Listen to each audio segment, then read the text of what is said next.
Hello, everybody, and welcome to Honey Badger Radio. My name is Brian. I'm here with Allison, and this is Maintaining Frame number 149. Gen Z has a man-child problem, and I hate it. Not me, but whoever wrote the article that we're going to be responding Well, to. she said, and it's scaring everyone. Oops, sorry. Oh, And it's it's scaring scaring everyone. everyone. Yeah. Yeah. But everything scares them. The truth scares them. Reason scares them. Compassion scares them. Considering the perspective of men terrifies them. The possibility that they are the ones who are wrong. I don't even think that enters the scope of view. It's so scary. Yeah, there's nothing really more terrifying than somebody who's absolutely certain that they're right. And then acting on that without considering they might be wrong. Yep. So, anyway. Yep.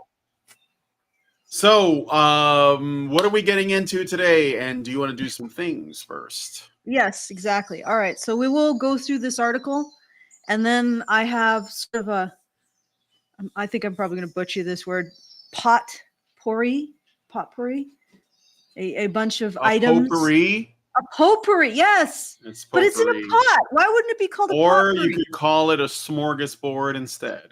A smorgasbord. But actually, I think about it. Like, it's in a pot, right? They're like petals. And why wouldn't you call it a potpourri? Maybe it's French, and the French say pot. Oh, okay. And the French. I'm not sure if that is that a pot in French? I don't know. I don't give a shit about the French, actually. I blame them in part for all of our problems. So, in part.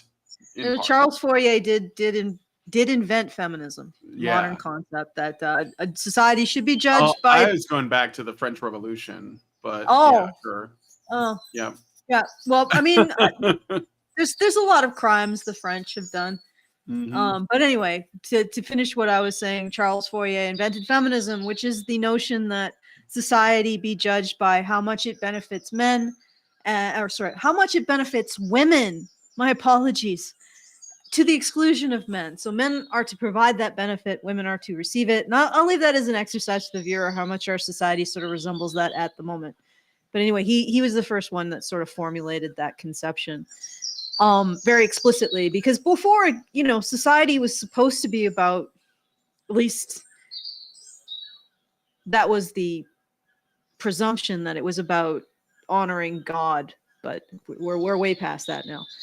Anyway, so if you would like to send us a message at any time throughout the show, you can do so at feedthebadger.com/justthetip. That's the very best way for you to send us funds, because the only thing that gets taken out of that is the fees, not YouTube's gigantic bite. And it's the best way for you to send us a message, because you get a little more space, and you won't necessarily run afoul of YouTube's fickle, perhaps might be the word, comment system. So yeah, feedthebadger.com/justthetip to send those comments in. And you can send anything in. I think a couple days ago, somebody gave us $20 to tell us how horrible we were. Well, I'll take it. I'm not going to turn my nose of it. But, feedthebadger.com. Monetize the haters. Yeah, sure. Take other channels monetize their fans. We monetize our haters, apparently. Or they monetize themselves, actually, come to think of it. But regardless, feedthebadger.com/justthetip is the very best way to do that. And if you want to support the show, feedthebadger.com/support is a very good way to do that, because we continue to do this work because our patrons and supporters continue to want to see us do it. So, and that's why, because we're pretty much on the hit list of a lot of alpha beta agencies, apparently. And this is judging from what has been leaked, I suppose. So feedthebadger.com/support is the way to support us. And I do have some thank yous, but I'll do it later when we do our little transition segue. So shall we begin? Yes. So is this like a request from Nope. one of our patrons? Is this something no, that you not found in the wild? Like, how did you come across this article? I came across this article. Oh, I regularly, Medium sends me stuff, and it's like, based on your prior reading habits, we think you'll quite enjoy this article. I'm like, Ah, enjoy is not quite the right word, but I'll take it. So it got recommended to me by Medium's mm-hmm. system of whatever. Yeah. Oh, okay. So Yeah. Medium's algorithm Yeah, sent you exactly. something. Yeah, Yeah. it sent me something. It Okay. sent me a little present. All right. You know Well, what? I just realized I got to turn off the cat cam. That might actually maybe why the void cat hasn't the come. birds. Yeah, the I birds. mean, Like if the birds prevent the void cat from coming on camera, from leave the emerging. birds, leave the area as it is, or whatever you got going on there. It's like you're in a zoo, but like the birdhouse at the zoo. So Well, tell me, guys, in the chat if you find this distracting. The bird sounds. I can turn them down a bit at least. they're there to keep the cat from pouncing on the entire stream. So, look, we got to weigh these things. We got to weigh these things and make an educated guess. But Some uh, person on the special chat. The special chat has really started. Today. Hugh Madbro reported for copyright infringement of what? I don't know. Like I what think are we? I think that's bait, and you're taking it. Oh, okay. You're It's right. it's. I I have no do idea take what they're bait talking quite a about. bit. I do take Yeah. it. Yeah. Okay, so should we read the article? No one said anything about the cats. Somebody said keep the cat away. So maybe this is better. The chirping is fine. All right, let's look at this article then. Gen Z has a man-child problem and it's scaring everyone. A frantic phone call today made me realize how dire things are by Oceana Tepfenhart, which totally sounds like the name of like a character in a mystery novel or something. Mm-hmm. Miss Tepfenhart, where were you the night of the murder? Okay. So, and this is one of those that's written by like a wannabe fiction writer, isn't it? Like Probably. okay, I'll try to maintain Try. the frame. It's only supposed to be 8 minutes long, so Yeah, that's not okay. that never really pans Dave, out, does it? Dave asterisk. Okay. Dave called my husband and I on the verge of going on a full fury drive of rage to his ex-boyfriend James's house. We were, to a point, waiting on this call because James was already problematic. However, even we were shocked at how bad it got. So, a man called them about their ex-boyfriend. Okay, so that's what it sounds like. Okay. Yeah. You see, it's hard to actually anger Dave. Dave is a stoic type of man. He doesn't really shake easy. He's an old soul who has seen his fair amount of crap. During the day, he works a solid Joe Everyman job to pay the bills. He's an adult in every meaning of the word. He pays his bills and his taxes. He takes care of his son. When there's an issue with his house, he whips out his tool belt and fixes it. James is his childhood friend, and he's the polar opposite of Dave. James is the same age as Dave, but has never held a job for longer than 6 months. He still lives with his parents, whom he doesn't help. He doesn't do chores. Okay. All right. So this is a relationship between two gay men, huh? Is it? And isn't it? Like, well, I mean, it's a little confused. Yeah, just like every aspiring writer who just shits out into journalism, she can't really clearly articulate what's going on.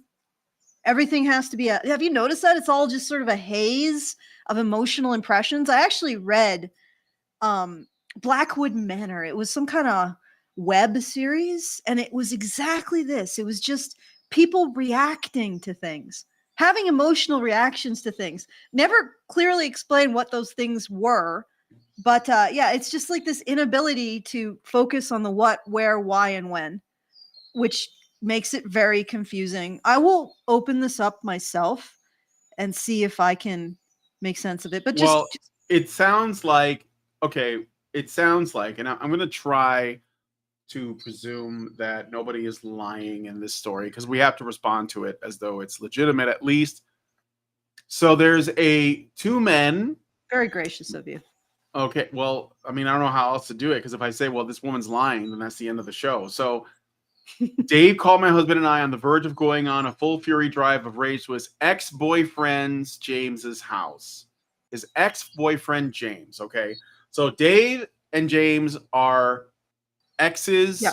They're Yeah. men. One of them Mhm. has children, Of right? course. Yep. He takes care of his son. He has a son, and he's Mhm. like a manly man, a stoic man who fixes things. And, like she's describing his traits as masculine in a particular framework. Like he's stoic and he's an old soul and he does a Joe Everyman job and he fixes stuff and he pays taxes and he takes care of his son. Guy things, I guess. When there's and then his childhood friend, who is his boyfriend, I guess, or ex-boyfriend, is the polar opposite. He's the same age, but has never held a job for longer than 6 months. He still lives with his parents, whom he doesn't help, and he doesn't do chores. He has no responsibilities and throws a fit anytime people try to get him to pitch in. When he does get a paycheck, I thought he didn't have a job though. He spends several $100s of it on cannabis. He also tends to pressure people for sex, including Dave. Dave tried tirelessly to get James to grow up. It didn't work. Eventually, things tore after Dave got lectured by James about being immature. James lost it and dumped him. Since then, James has been bad-mouthing Dave with claims of abuse. Okay, so James is the worst person you could imagine, apparently. He doesn't hold a job. He lives with his parents. He doesn't pitch in. He doesn't help his parents out at home. He spends all of his money on weed. So basically he's like it's almost like the maximized epitome of like a complete, bum, I guess, Mhm. and his boyfriend, his childhood friend, he does basically he's like the steady, stable guy. And Mhm. they're in a gay relationship that ended. And somehow this sounds like a very specific Case. instance, a very specific case of something about this I don't really care, but she's going to use this as the launching point to say this is the problem with all men, even though these are specific kinds of men, like gay men, for one, which But is also they're already both like a men. minority, and their childhood friends, yeah.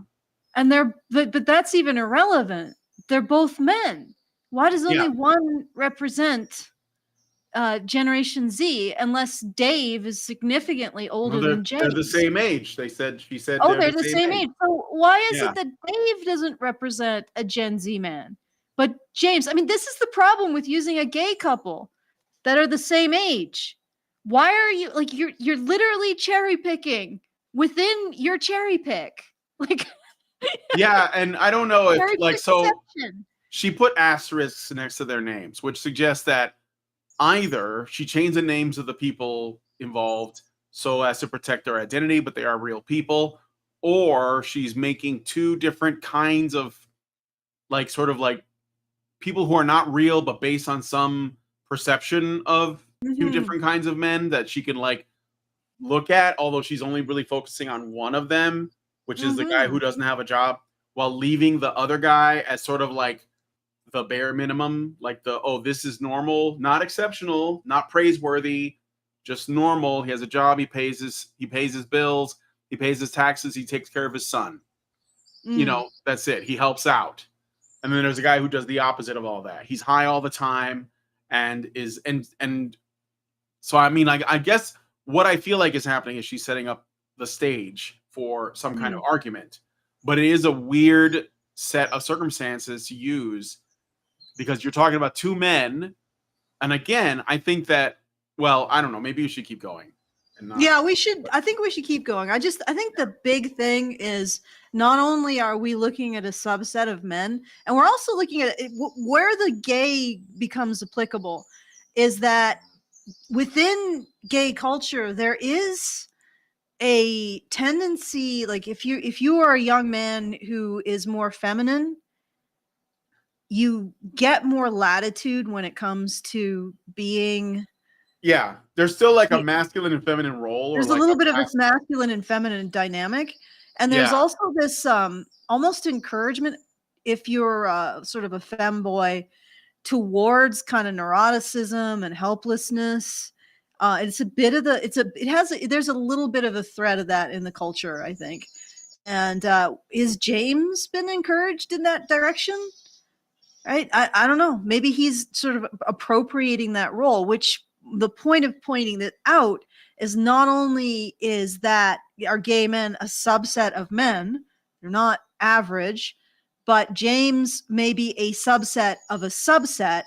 And then That's what I was gonna say. Yeah. she is choosing from a subset of a subset, and then within the subset of a subset she's choosing yet another subset. So because she doesn't have to choose James, she could choose Dave, but she chooses James as throwing James up, a supposed man-child gay man who is dependent on another man, presumably, since he didn't have a consistent job when he was in a relationship with Dave, and saying that this is evidence of a problem with an entire generation of men.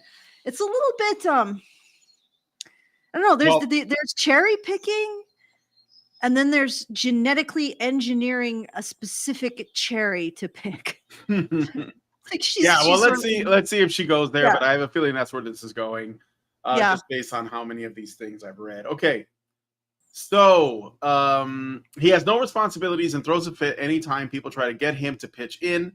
When he does get a paycheck, he spends several $100s of it on cannabis. He also tends to pressure people for sex, including Dave.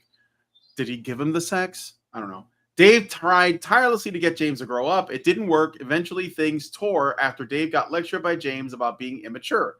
James lost it and dumped him. Since then, James has been bad-mouthing Dave with claims of abuse. His crime? Telling him to get a job and telling him that he doesn't want to pick up after James.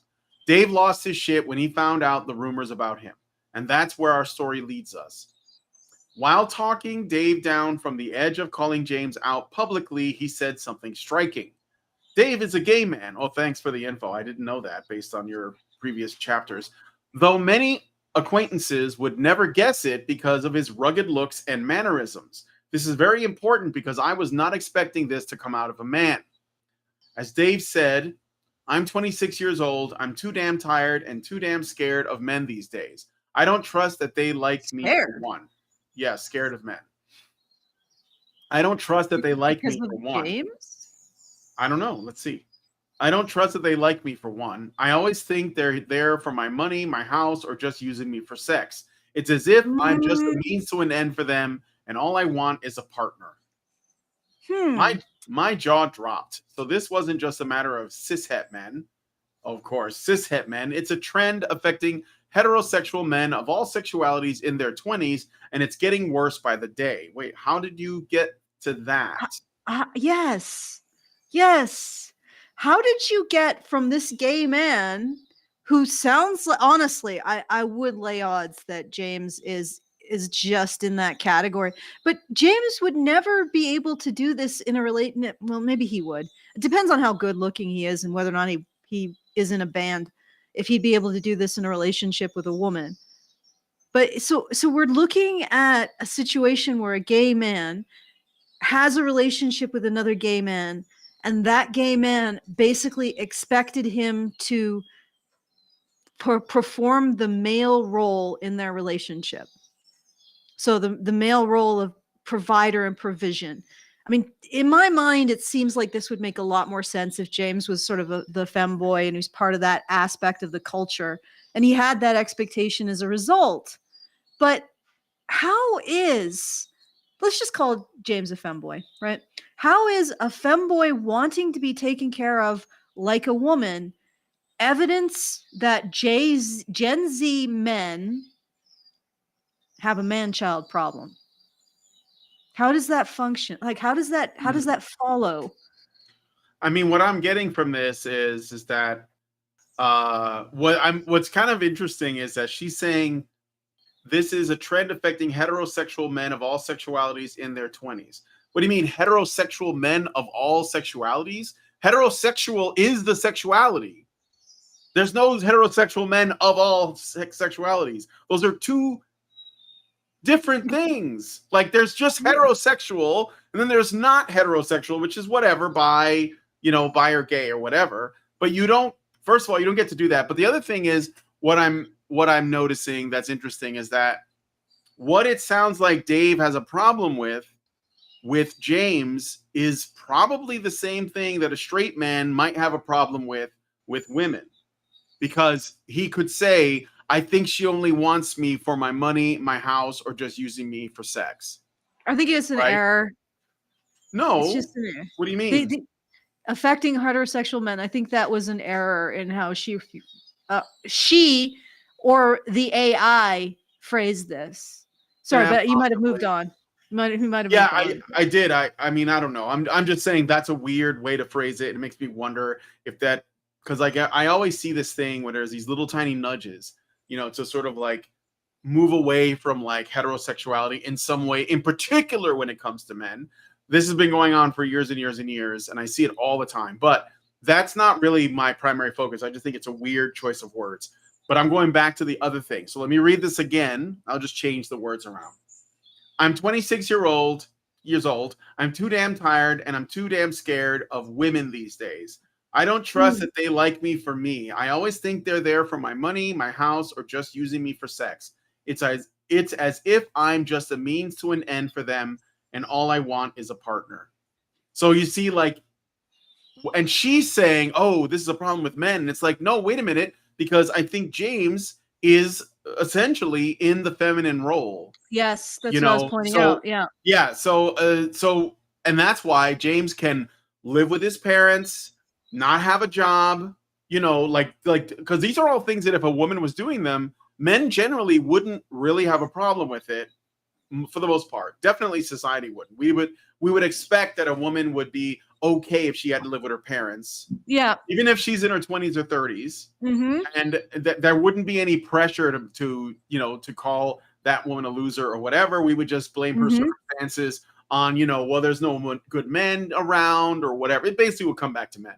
So if we look at this as purely a heterosexual case with the exact same circumstances, then what she claims that is scary about men and using Dave in his current situation as the example is actually could just apply as easily to women.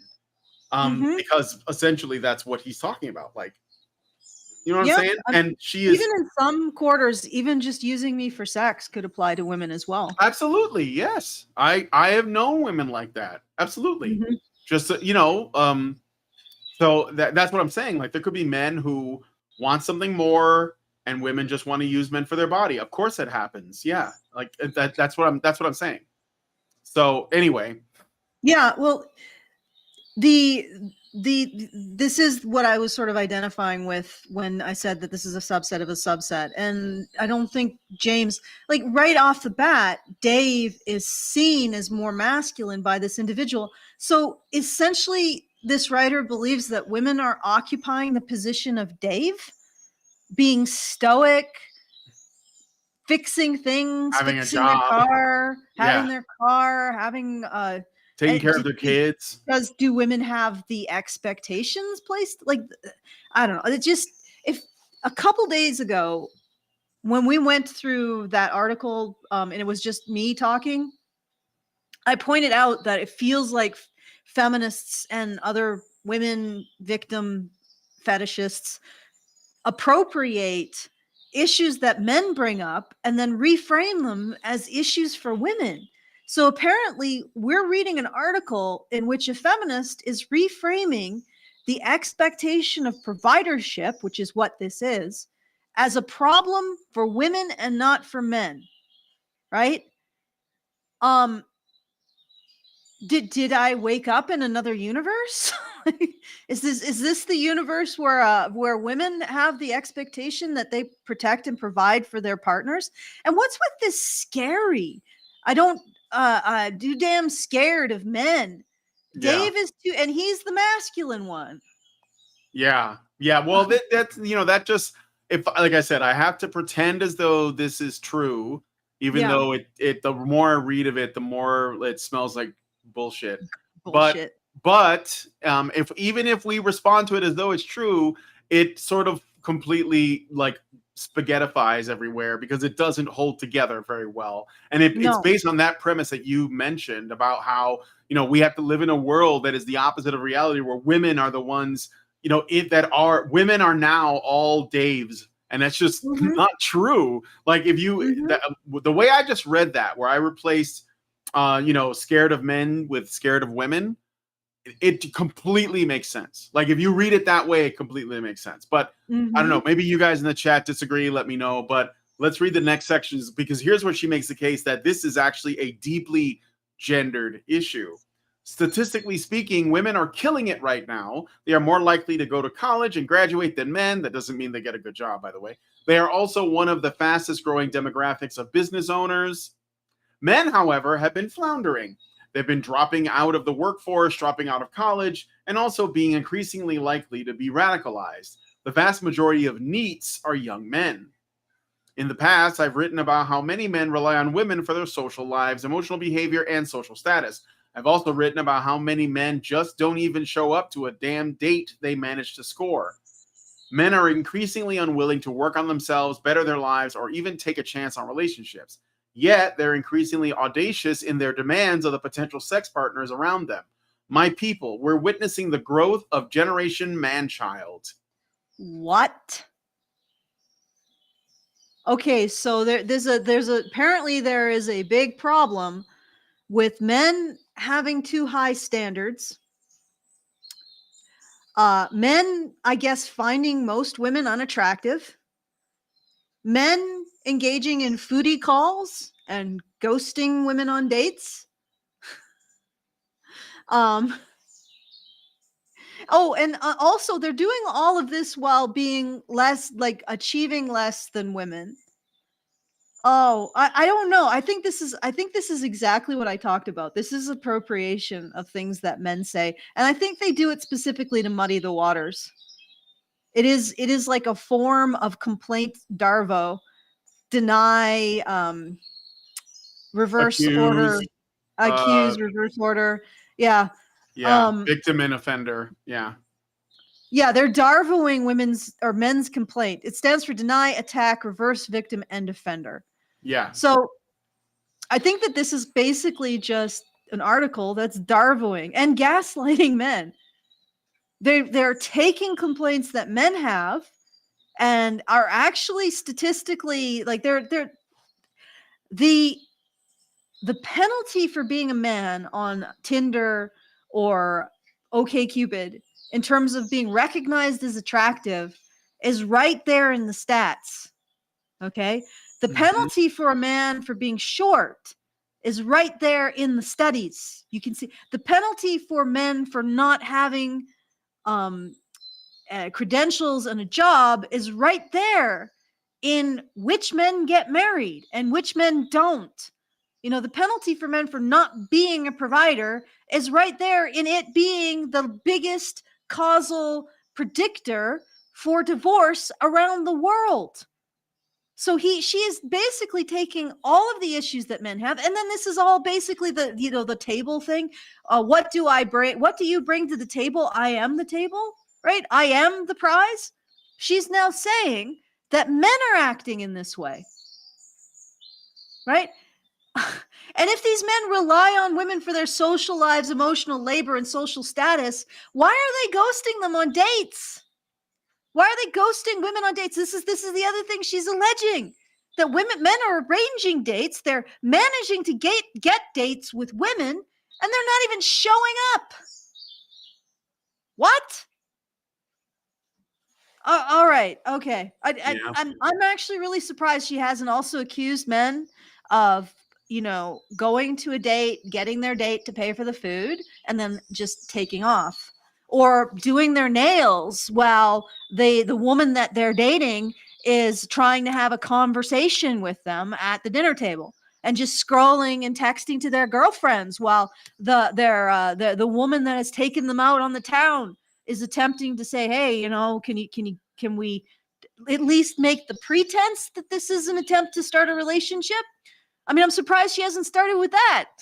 Like, Oh, okay. Let's keep Well, going. I want to. Well, no, I just want to like expand a little bit Yeah. All right. on All the right. claims being made here. So, The claims. okay, Yeah. women are killing it right now. They are more likely to go to college and graduate than men. Yes, women are the most educated demographic, particularly Black women in the United States.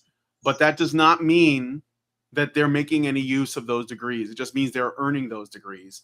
And Mm-hmm.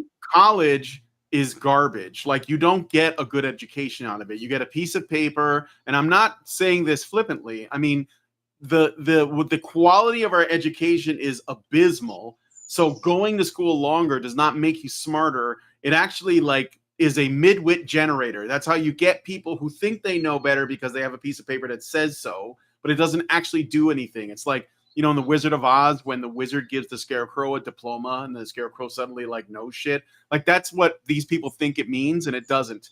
So first of all, getting an education doesn't mean anything, but it does mean that you have like, you know, six figures of student loan debt that you're going to have to get some man to help you pay off.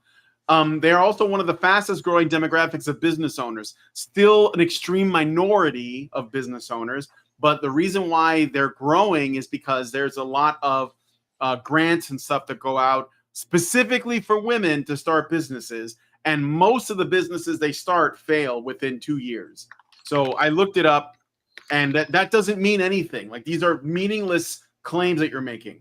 Okay. Men, however, have been floundering. So dropping out of the workforce, um, I'd have to see data on that. There's claims that this is happening. Dropping out of college, probably because they figured out it's not really for them, or that they didn't really need to go there, and are being increasingly likely to be radicalized. That's another meaningless statement. It just means that they're not towing the feminist line anymore. And because that's what education is. It is basically feminist indoctrination. And so if boys are like, well, why would I go to school for that? And they just don't, you know, and I know guys that do pretty well, and they just start their own businesses. They just like they don't even like go work for somebody else. They just do their own thing. You know, they're around here anyway. There are guys that just do, you know, mechanic work, or they do plumbing or whatever, and they don't even worry about like joining some other company. They just start their own business, and I think that that's the way to go. You know, for men, and I think they know that. The other thing is that it says here that the vast majority of NEETs are young men. So if you guys don't know, NEET means no education, employment, or training, I think is what it stands for. And again, that only measures men specifically because the qualification, like what qualifies as a NEET, is something that's almost exclusively male. Because if a woman doesn't have an education, or she doesn't have a job, or whatever prospects, she doesn't actually like, it doesn't count against her. It's just what I said before. There's no social stigma against women if they don't have jobs, or if they don't, you know, go to college. I mean, most women do go to college. That's because they just get sort of like on the track to do that, but it doesn't make them better, smarter, or more capable. It's just like this claim that she's making. So like all this stuff about how women are killing it is just like, it's just a lie. Like, women are not killing it. You know, even though we give them every opportunity. Oh, I they, don't know. I disagree, Brian. I think they are killing it. They're killing the economy. yeah, All they're right. killing the economy. Yeah. I just want But to make anyway, sure that I think I've been trying to fiddle with my yeah. I'm centered more, I think. no, it's all right. I got a Rumble rant from OIC, who gave us $1 and said, if I remember right, the Scarecrow also stated a false statement when he got the degree. I think he tried reciting the Pythagorean theorem, but he got it all wrong. Yeah, I didn't know that, but that makes sense. I mean, it was just he got the illusion of being smart, and it made him feel confident, and that was basically all he got. So, and that's kind Mhm. of what education is. It gives you the illusion of intelligence and wisdom in particular, but you feel like you're a better person than other people who don't have a degree. Like Mhm. I got taught by professors in my college that had 2 or 3 PhDs, and I was still able to run circles around them when it came to stuff like feminism. Like, they didn't know the history of it. They didn't know, but they were like, but I have PhDs, and I'm like, so what? You're wrong about this. I still passed their class too. They couldn't fail me even though they wanted to. But Mm. anyway, um, so yeah, Okay. I mean, like that. Anyway, let's just get into this. Yeah. Let's. Oh God, this is a lot of work here. So maybe Yeah. The This is gonna. problems of being a man-child are manifold. Having seen people who have had arrested development in their lives, I've seen what happens when you finally have to be an adult without any practice before. It's awful. People who are stuck in kidult mode, that's like adult and kid put together, real smart. I love it when people make up new words. Have a lot of problems that will get worse with age. Let me just make sure I didn't miss any super chows. Okay, nothing. Yeah. So actually, before we continue, feedthebadger.com/justthetip, guys. Send us something so that we can respond to it. It's been so quiet. You guys don't have any thoughts? You must have thoughts. Feedthebadger.com/justthetip. All right, continue, Brian. All right. People who are stuck with kidult mode have a lot of problems that will get worse with age, including foul work records. Good luck trying to get a good job when your history shows you in low effort, low paying roles for 6 months at a time max. Starting a business is not easy either. If you're relying on a business to make ends meet without having experience in that field, you're going to have a very bad time.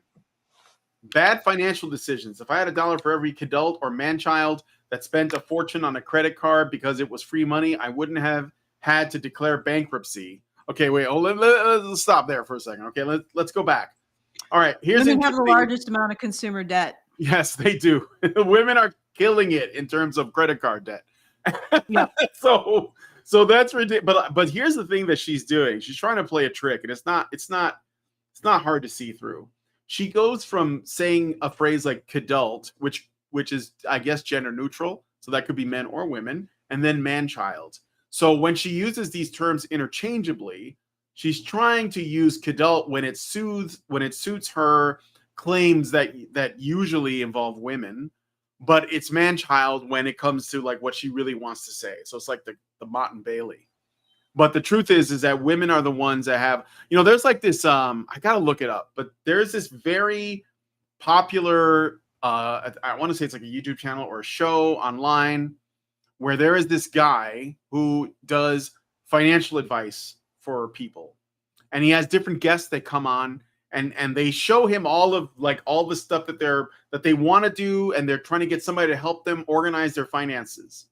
And it is mostly women that have tremendous amounts of debt, and they are terrible with money because they think it's all made up. Like that, money is just something you could print and they could just spend it on whatever.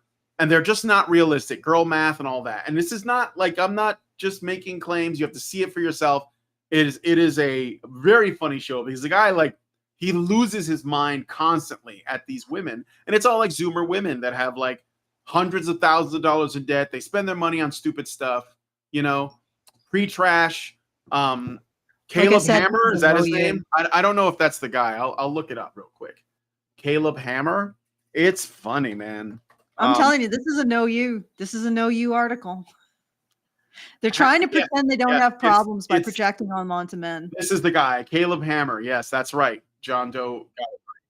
He's the guy who if I can find shorts of him like blowing up on people over their really bad decisions. Here we go. Let me put it on screen. And wife spent $8,000 on tattoos. She spent $25,000 in the Philippines. Military wife cheated while on deployment. She got divorced 3 times until she found a rich wife. Her rich wife has insane debt. How much money does Army National Guards make? This Shark Tank pitch sucked. He owes the court. Okay, so there are some men in there. So his content's not aimed at women. It just so happens that the people who are the biggest losers on his show are women. So this claim is ridiculous. It is most of them. Yes.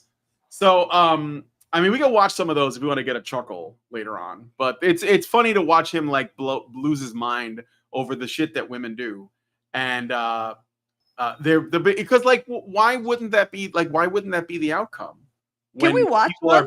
You want to watch one? Okay. I want to watch one. But you can find it let's read a little bit more. I'll read a little bit more. Okay. No, I could read it. All right, but I got to put it on the screen. Okay. Oh, okay. No, go ahead. Yeah, because I can just read. Just scroll up a little bit. Past the bad financial decisions. No, the other way. Oh, That down. would be down. Down. You're right. You're right. Yeah. My apologies. That was the wrong word. Okay, I want to let's just get down to mooching at the top right there. Get mooching Mhm. up there. So down a little bit more. Mooching. Yeah, Uh, mooching. Let's start. I'll start reading at mooching, and you go okay, okay, find go ahead. something, and we'll take a look. Yeah. All right. Mooching. Homosexuals are not sexy, and women are getting tired of it. We all know that no one falls in love faster than a homeless guy who spots a homeowner. Are you flipping killing me? Are you kidding me?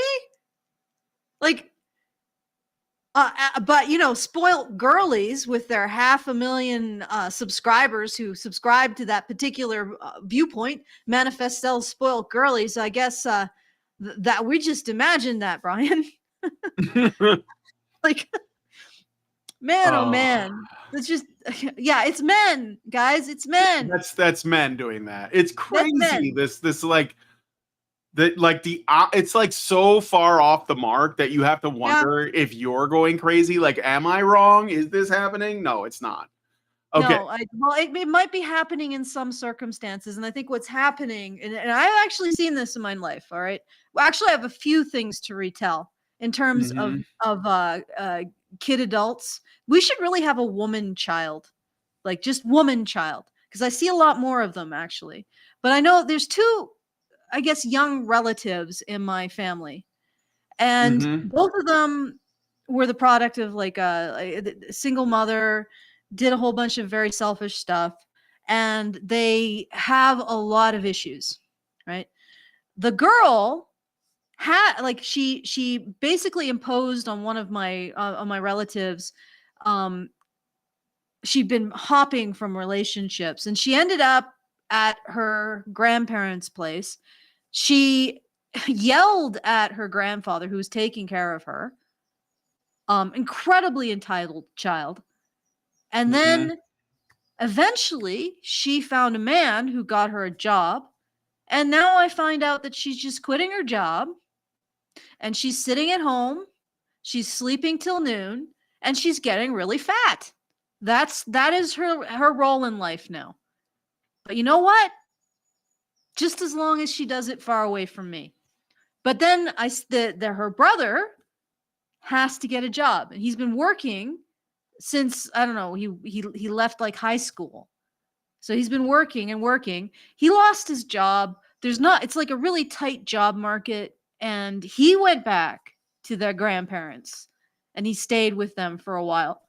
And now he has a job. So he actually has to have a job. And he didn't have a huge sob story. It's just that he lost his job, he lost his ability to pay for his bills, and but there's a completely different attitude. Like, that girl is basically living a second infancy now, whereas her brother has to get a job. Nobody's going to give him a second infancy, right? What men is she talking about? I know what group of men she's talking about, because I've seen them, and I've seen, at least I know one, and I know how they operate. If you're, I mean, if you're a guy who's maybe an 8 or 9, and I'm just using that just as a general way to like bracket people's attractiveness. If you're a guy who's 8 or 9, sometimes you can leverage that into getting room and board from a woman who is under a 5. And I've seen that happen, right? That's what she means by hobosexual. But the thing Yeah. is, these women must know. They must know.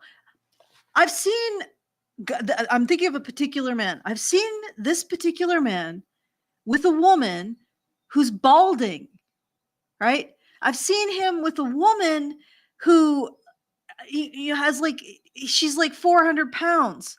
It's like, lady, how do you know? How do you not know that he is using his looks for a free meal ticket? So yeah, maybe homosexuals exist, but here's the other thing. It's rare. Like, it doesn't happen a lot. I see a hell of a lot more men struggling to find a decent, equitable partnership with a woman than I see a man who is in that Tinder 20% actually using that to make his living. a gigolo. Like, that's basically what she's upset about. She's upset about the existence of gigolos and that she's paid a few, I guess. Well, it's like a man being upset going down to, like, I don't know, Thailand, you know, and approaching a woman on the street. That's and no saying, woman.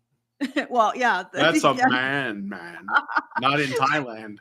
Wrong country, Allison. It's All a right, little right. Well, risky. okay, give me another country. Give me another country. I don't know, Vietnam, whatever. Fucking Amsterdam. Amsterdam. Okay, so you find a chick on the street and you approach her and you're like, oh, how would you like to be my live-in? And I'll pay you so much money. And then at the end of it, the guy goes on the internet. I was cheated. No, you weren't. Lady, you weren't. You just had a gigolo. You had to pay for some snoo. I mean, all I'm getting from this is that either this Jamaica. woman is doing a no you, or she is sub 3. Yeah. And she's had a few of those guys who are willing to date a sub 3 as long as she has a house and is willing to pay for his booze, his marijuana, and, you know, his consoles. Right? He'll allow, you know, but that's just, this has happened to men since time immemorial. She's complaining about the fact that prostitutes exist and that it's like a while back I watched I read this article, and it was about women going abroad to have flings, and of course they're having flings with men who want to, you know, they want a bit of a kickback after. They want something from it, not just you know, her, I don't know, 45-year-old Susan from accounting body, you know. And at the end of it, there was this one woman who was like, he broke my heart. I thought we really had something. I'm thinking, lady, you bought a prostitute. Yeah, you caught feelings off of a prostitute. You caught feelings off of, no, she didn't. I don't even think she caught feelings off of a prostitute. It's just some kind of affectation. I mean, she's probably going to move off of it pretty quick. But my point is that you're being delusional. Like the idea that you are encountering things that men have had to deal with since eternity and can be pragmatic about it. Could you imagine an article written in which a guy paid for a prostitute in Amsterdam, and then afterwards he was like, I can't believe we didn't find true love. She broke my heart. How dare she? Oh, actually what she said is, I saw him with another woman. He was cheating on me.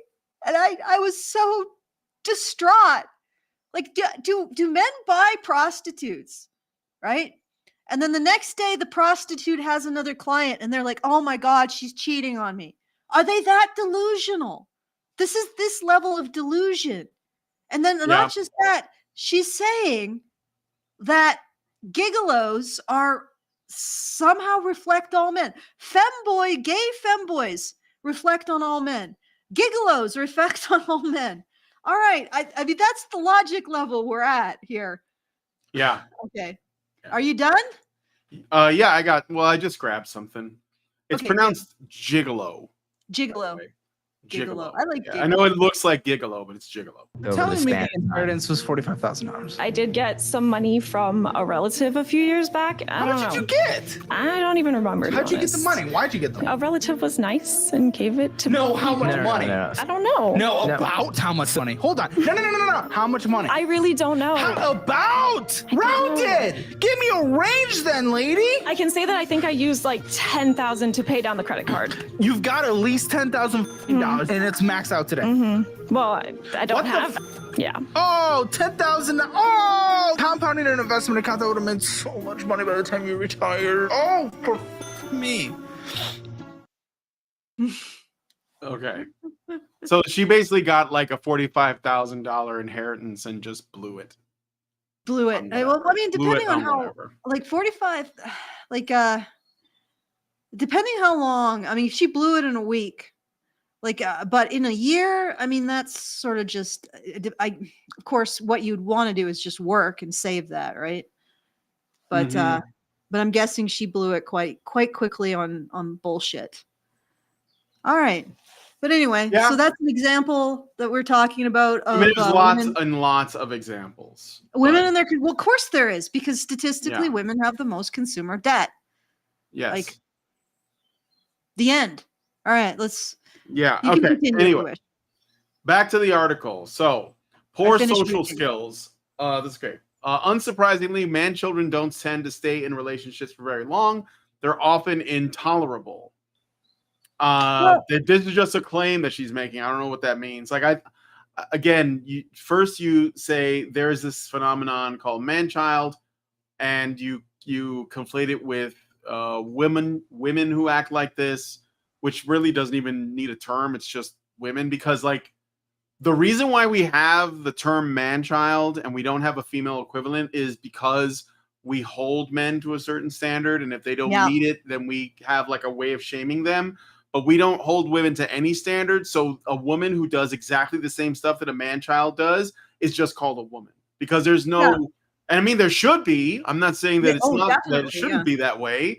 And I think it would be good for them if there was something, but there isn't. There's nothing. There's just like, oh, well, in fact, we will blame the world for her situation, saying, oh, well, it's why aren't there any good men out here that are going to save you from yourself, or something like that. So, yeah. Well, it's the entire female dating strategy. It's just basically women who want men to just, I don't know, become their exosuit and do everything for them, so that they can have a second infancy. But it was just something that just really occurred to me and it was when I was interacting with a tweet where a woman was saying something like ugly men are upset because they can no longer rape women in order to have children. Yeah, I know. What? I know. Yeah, that was my. I was like that. It was because some guy was pointing out. The problem is ugly men raping and not rape itself. Like what? Like I guess if it's a good-looking guy that's raping, then it's not rape because you want it. I guess. I mean, I don't know. But they'll still. Yeah. Well, the logic was that a man was talking about how most women don't find men attractive, the average man attractive. And she beaked off about how you're just upset because you can no longer rape. You ugly men can no longer rape. I'm like, wow, that escalated. It's weird that doesn't. That doesn't even enter a man's mind. Like I've never heard of a man thinking like I should rape her because I want to be seen as attractive. Like how? Boy, that escalated quickly. I mean, that really got out of hand fast. Yeah. Just something. I don't even know how to reply to that. But anyway, you were saying about this tweet. Did you say something to them? Yeah, no, I did. I was like, this escalated rapidly, basically. Like, this is like one of the most psychotic escalations I've seen on Twitter. Some man complains that the average woman does not find the average man attractive, and this rad femme is like, oh my God, you just want to be able to rape women to make ugly babies. I don't know where you go, but the overall point was that I think women have this thing that they do where they define men and they use those definitions to control them. Does that I don't know. They do. Yeah, no, for sure. Yeah, they make claims about men. They use terms like they call them rapists, or they make comments about the behavior. No evidence necessary. No evidence necessary. Yep, and then they just use it as a weapon on them. Yeah, to elicit compliance. Yeah, but elicit behavior. Okay. All right. Just claiming they have poor social skills. I don't know what that even means. If there could be men who are struggling to make friends, and I think that there's something they could learn from that, but I wouldn't take advice from whoever this is, because this is not demonstrating her knowledge on social skills either. Low emotional intelligence. As a person who's dated man children, I can attest that most of these guys don't even know what they want.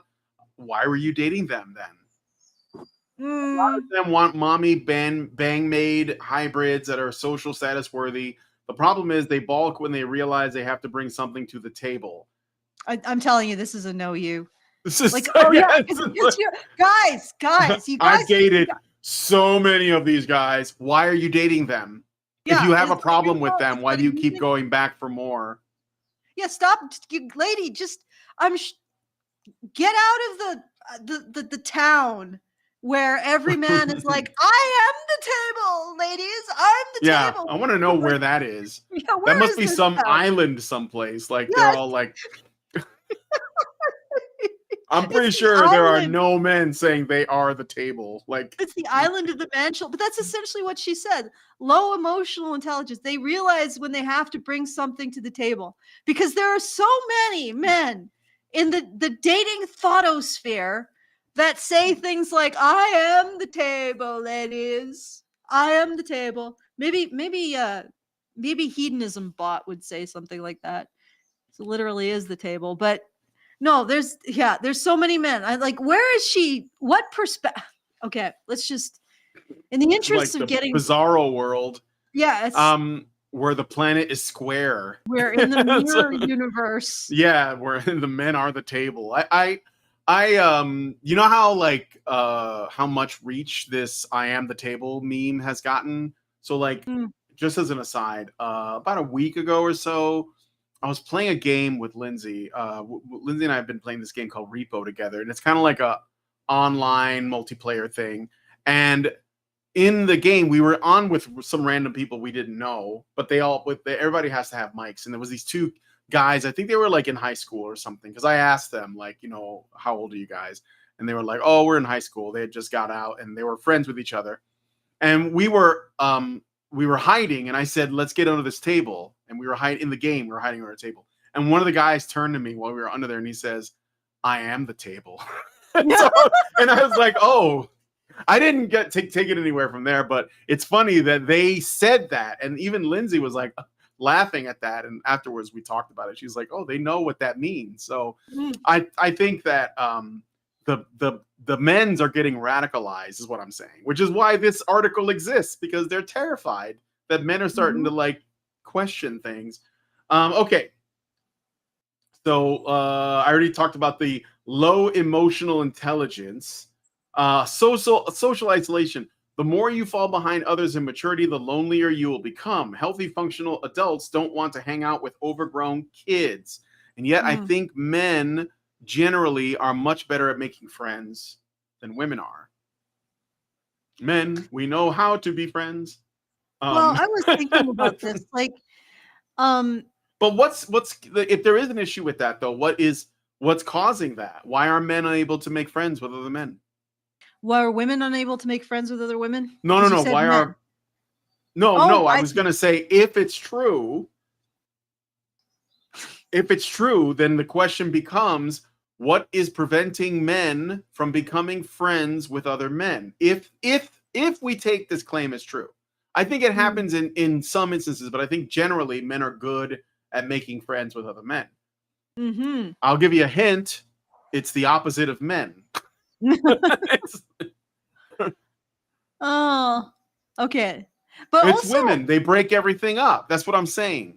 Like also, men what can't. does she mean by healthy, functional adults? Because I presume she doesn't recognize men just fooling around with each other, or having fun playing a game or like digging a gigantic hole in the beach. I'm sure she doesn't consider that to be maturity. Like, what is maturity for this woman? And is it really maturity? I think it's maturity as defined by a female-centric kind of point of view. Yes. Because emotional intelligence. Emotional intelligence is defined in a female-centric way. So it's not about people learning to control their emotions, which is interesting because she's complaining that these men aren't learning to control their emotions. So people learning to express them. It's about people picking up on really subtle social cues, and if they don't, they're socially ostracized, right? It's about competing with each other over each other's resources. So you want a boyfriend that makes your girlfriends jealous, but you got to know that they're going to do everything they can to break up your relationship and get in his pants. And then also the emotional intelligence is whenever the image of woman as perfect starts to be threatened by any reality, you all come together to do a no you on men. All of these complaints, very, very suspiciously familiar, and they're often directed at women. So we write an article which becomes a no you. It's actually men who do it. That they're blaming us for the things that they do. That means we're still perfect. And that's all emotional intelligence, is it? Mm-hmm. Okay. Shall we? All right. Poor mental health. This is often a chicken and egg thing. Are they failures to launch because of their mental health, or is their failure to launch affecting their mental health? It's hard to tell. Well, I'll tell you something as an aside that you did not mention, which does not surprise me at all. Boys need someone to model their behavior after. And you people and your ideology has done everything in its power to separate boys from that, while simultaneously telling boys that what they need is what they have to offer, which is basically women in the state. So if I said, man, sounds like he needs a father who's involved in his life, you will say, no, he doesn't. Women and men are exactly the same, so there's no difference. But also, fathers are bad people because they're not involved or something. So you're not going to even mention that boys need a network of people, but men in particular, to help them find their way. And so when they were denied that, then you're basically stunting them right off the bat. And then you complain about them when they're stunted. So I don't know. Seems like you're doing this. You do the problem and then you complain about the people affected by the problem. But that's emotional intelligence, Brian. Oh, Didn't you know yes. blaming men is emotional intelligence? That's right. It is. Exactly. Oh my God. All right. And then defining them, making definitions of men. Actually, on Wednesday, I went over that women are discovering men's nature and it's making them unattractive. And I actually realized afterwards that I should have pointed something out. That entire article was about women supposedly discovering men's nature. So they were discovering, the different cognitive landscape of men. And yet the article itself was just a list of what the writer wanted in men. Like, do you get, like, when I see men write about women, they write about how women respond differently to things. They write about how women have different wants and desires than men. They write about, different kind of psychological aspects, maybe different motivations, different tactics, right? So if they write, we find out the truth about women, you're actually finding out features that are unique or different to women. And yet when this woman wrote an article, instead of finding out unique features to men, she just wrote what she wanted from men and called it men's nature, or called not doing it men's nature somehow. Like I said, there's just women just define men. And that's another aspect supposedly of their emotional maturity, is they just create a definition of men and they usually the negative definition based on what they don't want them to do or them not doing what they want them to do. And then they manipulate men based on it.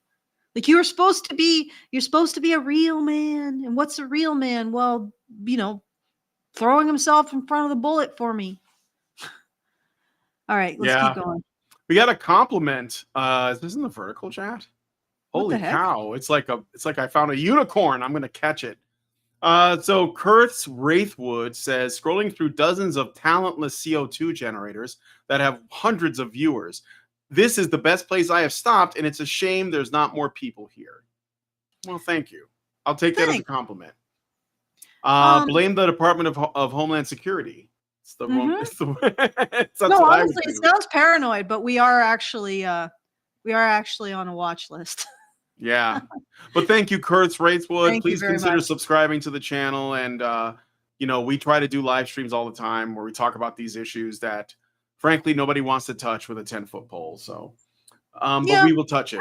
We will touch it with our dirty fingers. Let me point something out. let me point something out. If women are you spending all of their emotional energy on making these definitions of men, like man-child and hobosexual and all of this other stuff that's based on what they want, they're not developing themselves. Right? This is No. not self-development and it's not emotional maturity. I still have faith that there's something worth it in women. I have faith. I still have it. All right, let's keep going. Yeah. All right.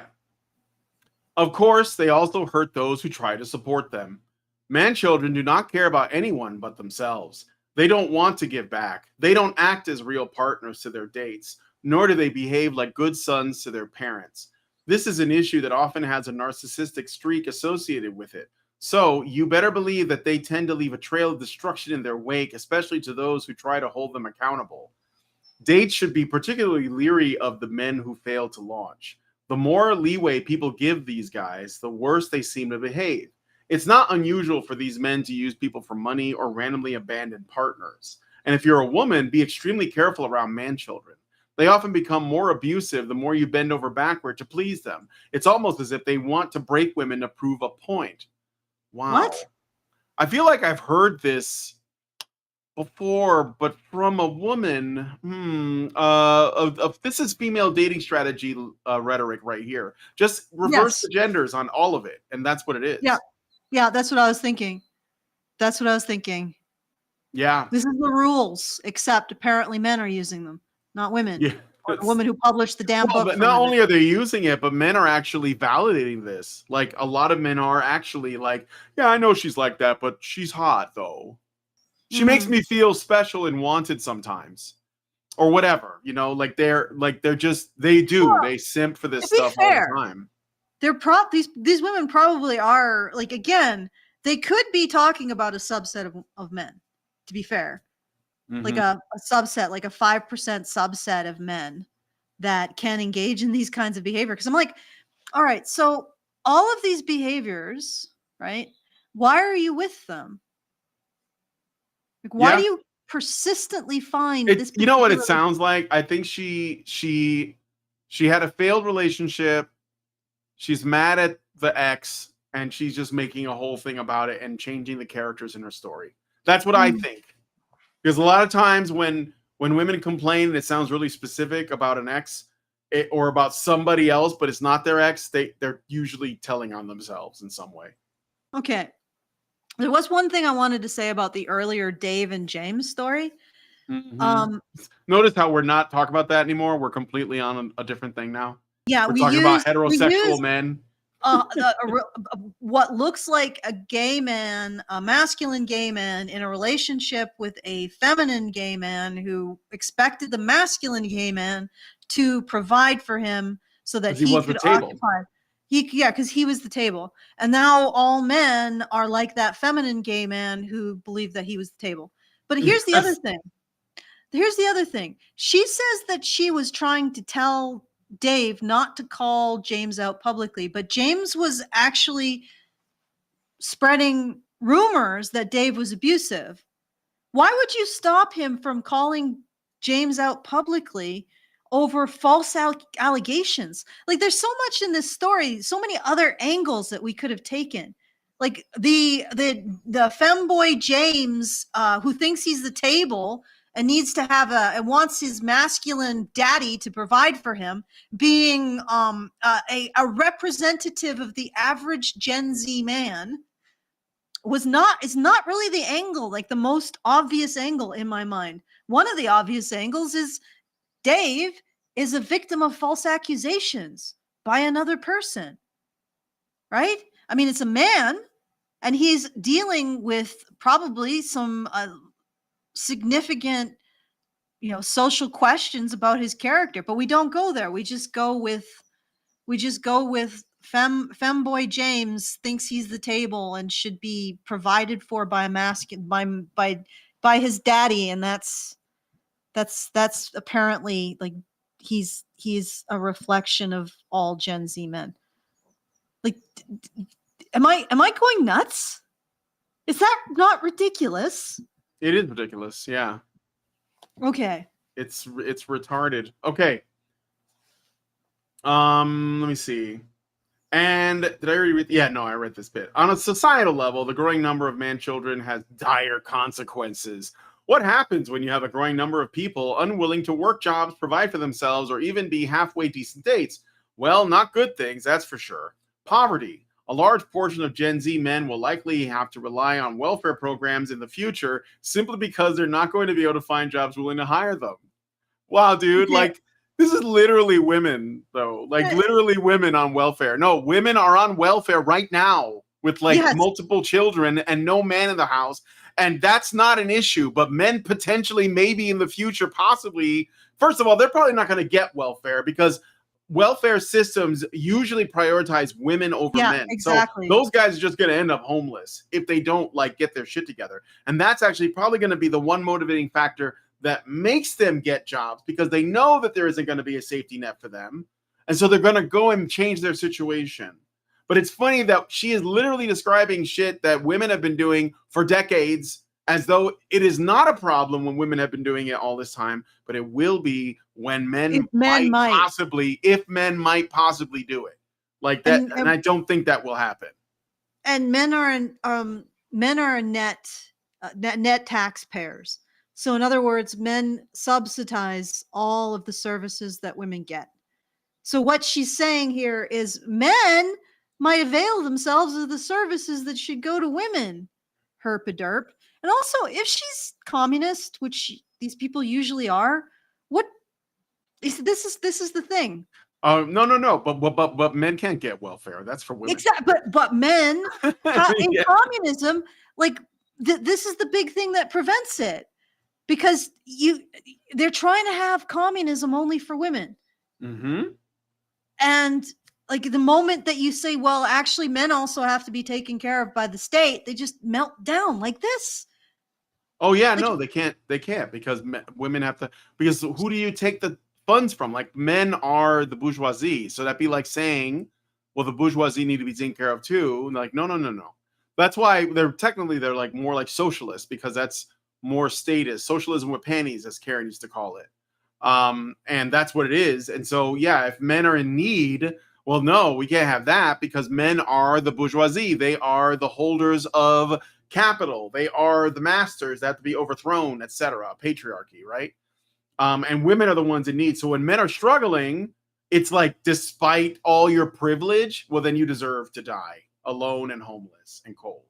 And so that's where the cruelty comes in. And it's not like a pull up by your bootstraps thing. It's literally what these people believe. They believe that the bourgeoisie class has to die, or they have to be made poor or exiled. And when enough of them die, then we'll have equality. And then we won't need the state anymore. And then you get real communism, which has never been tried. Unironically uses the working man in another article called "Pigeons Are a Perfect Allegory for the Working Class." So she thinks she's an advocate for men who have to work for a living. And this is how she treats men who don't, like subhuman scum. Mm-hmm.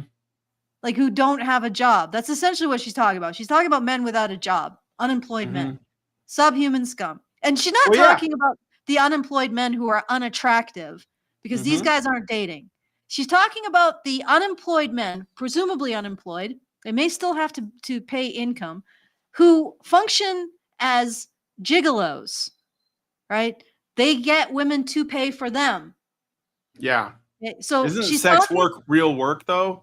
Yeah, it should be, except when men do it. Then they're just layabouts, Yeah. Because they're exploiting the system. A man who's really, really good looking and leverages his looks in order to, make a living for himself with less looking women, he is obligated to give those women a relationship. Not treat them like disposable sources of income. I mean, how exploitative. What, like a prostitute not getting into a relationship with his Jills? That's so exploitative. He should give them the relationship that they want. How come this doesn't apply the other way though? I wonder. Yeah.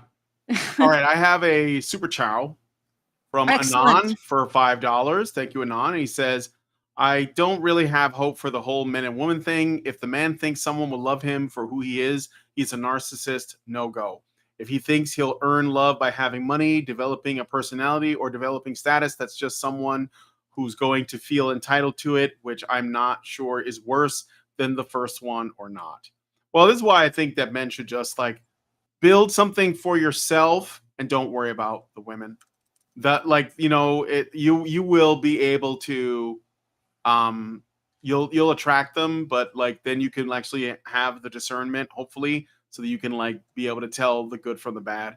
But yeah, I mean, guys should just focus on themselves for now and let them you know, squirm in the background while they complain at each other. I think that like maybe women complaining about men in the abstract to other women on the internet at an endless loop is driving women insane. And I think that's what we're seeing because they really need to be deprogrammed. Like somebody needs to like, you know how the Fonz used to like hit the jukebox to make it work? Like, I'm not saying we should physically hit women, but something to that effect Hit the rhetorically. subconscious. Subconscious needs to be Rattle the jiggled, amygdala. rattled. Yes, exactly. So Something All right. screws loose here. all right, next section. Thank you for the super chow, Anon. Poverty, right. So as their enablers vanish, so will their ability to financially recover. It's much easier to recover from a financial disaster at 20 than it is at 50, yet a growing number of men will only start to look after themselves after their parents die, giving them nothing to fall back on. This again, you'd have to that has to happen before you can make that claim. I imagine that Generation Z men, their I thought they were parents getting are welfare. probably alive, and yeah, they're going to be relying on welfare, I guess, which they should not be allowed to do.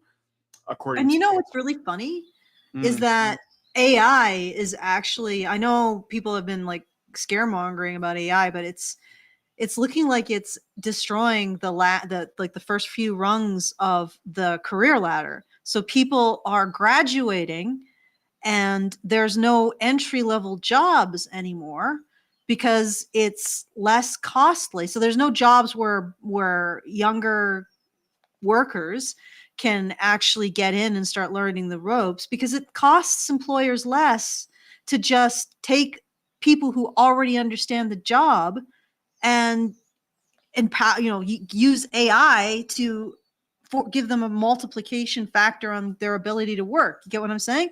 So AI gives these already they're already existing workers who know what they're doing, like like some Doc Ock arms, so that they can like they can do power of the sun in the palm of my hand. Yeah, they could do like 4 times the work. But that means that new workers are completely squeezed out of their career path. And there's a big problem with that now. So there's going to be a lot of men who are probably facing a future where they can't get employment, and it's through no fault of their own. It's simply because the job. And the thing about AI, because everybody says, well, every new Technology. technological innovation, every new is disruptive to the labor market. True, but AI is uniquely different because previous technological disruptions actually favored new workers, right? They favored people who could bring a new mindset to the new technology. They didn't favor old workers who understood and worked with the old technology. They became obsolete. New workers came in who were learning these new systems, and they were actually they were preferred because the old information was obsolete. That's not what AI is doing. It's not making older workers obsolete. It's empowering them to do even more work, which is taking away the bottom rungs of the career ladder for new employees. And this is a big problem. People don't want to, like, there are some people talking about it, but certainly not on this side of the aisle. And this okay, let's keep going. I just want to point that out, that there may be a significant number of young men through no fault of their own who cannot find employment. Okay.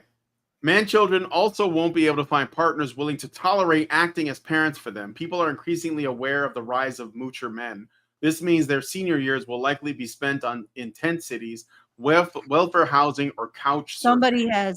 Somebody's feeling like got burnt and they're Yep, really angry. yep, yep. And there, it's not that there is no such thing as a male moocher. Obviously, there is, but I think that this woman may have rewarded some with sex in a relationship, or at least an attempt at one.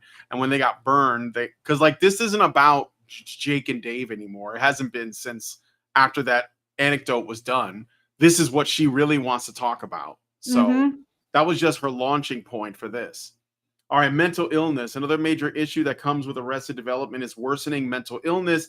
It's a depressing way to live, and many man children have personality disorders that worsen due to enabling.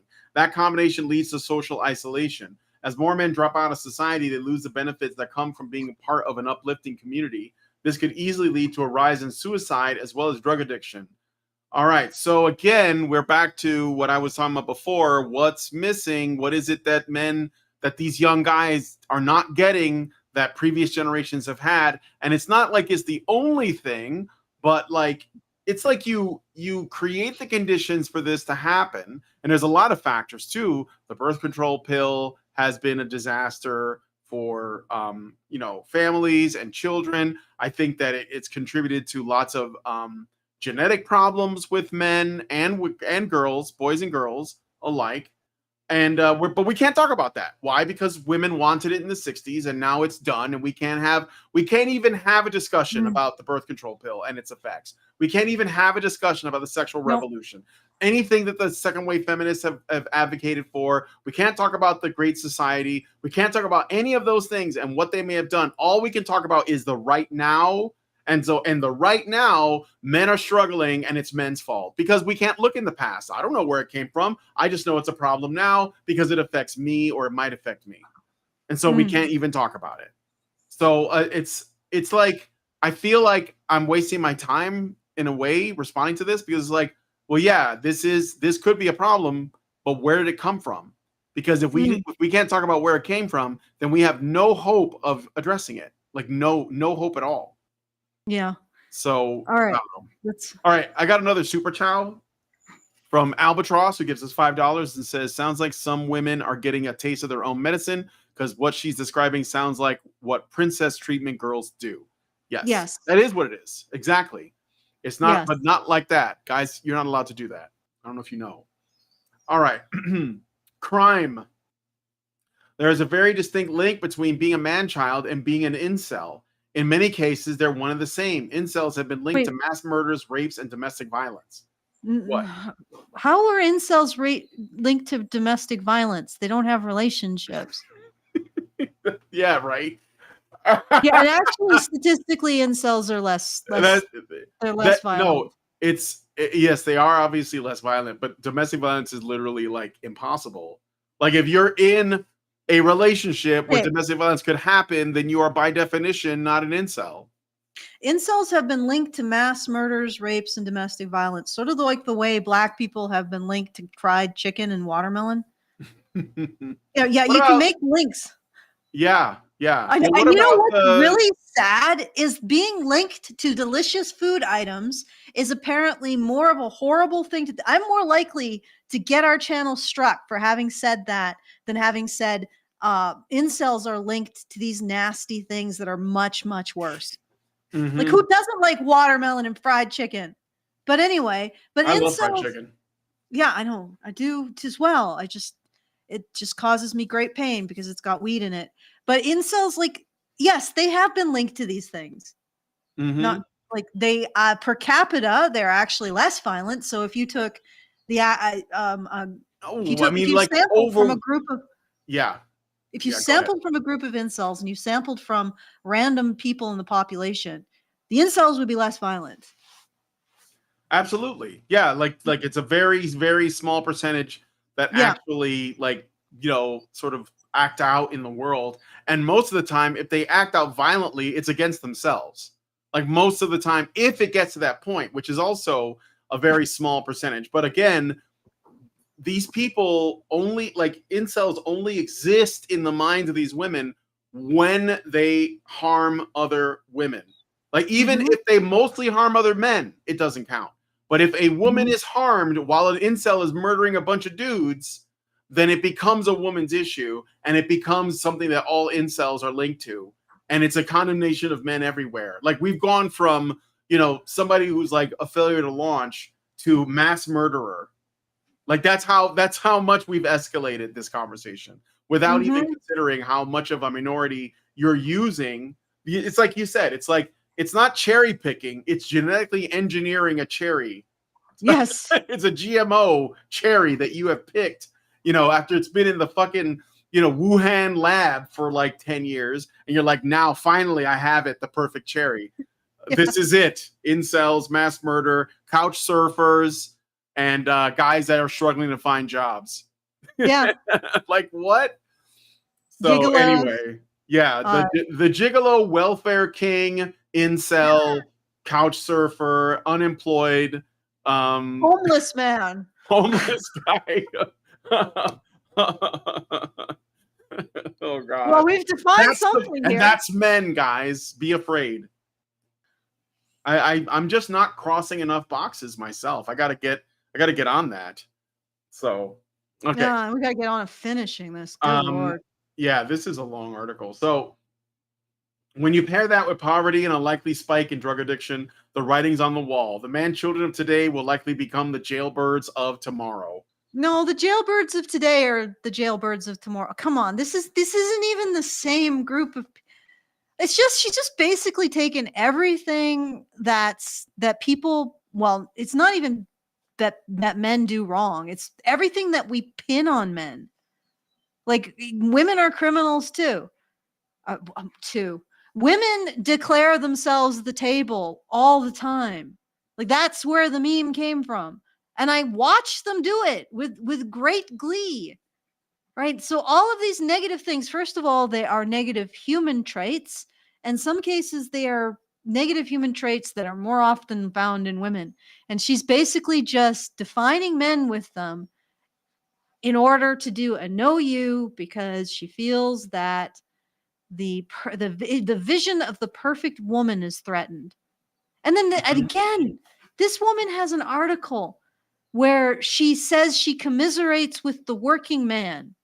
And yet this is what she thinks about the non-working man.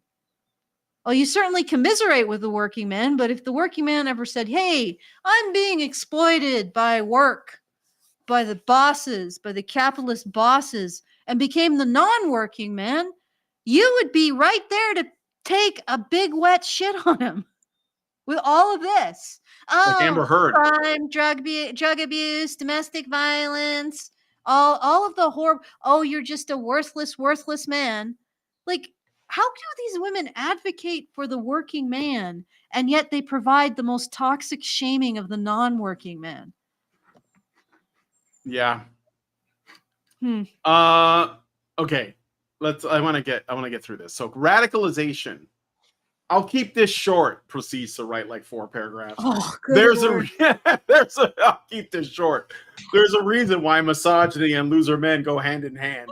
It's because seeing women achieve when they fail burns them up. Bad actors use misogyny as a way to gain more money and power. So what about winner men? Are they also misogynists? I bet they are. Wait. Middle of the road guys. Are they also misogynists? Oh yeah, sure they are. Why are we even making a distinction when you know you're talking about all men? All right. And you know, like, I always go with the question, the system, right? So she's presented something. So men use misogyny to get ahead.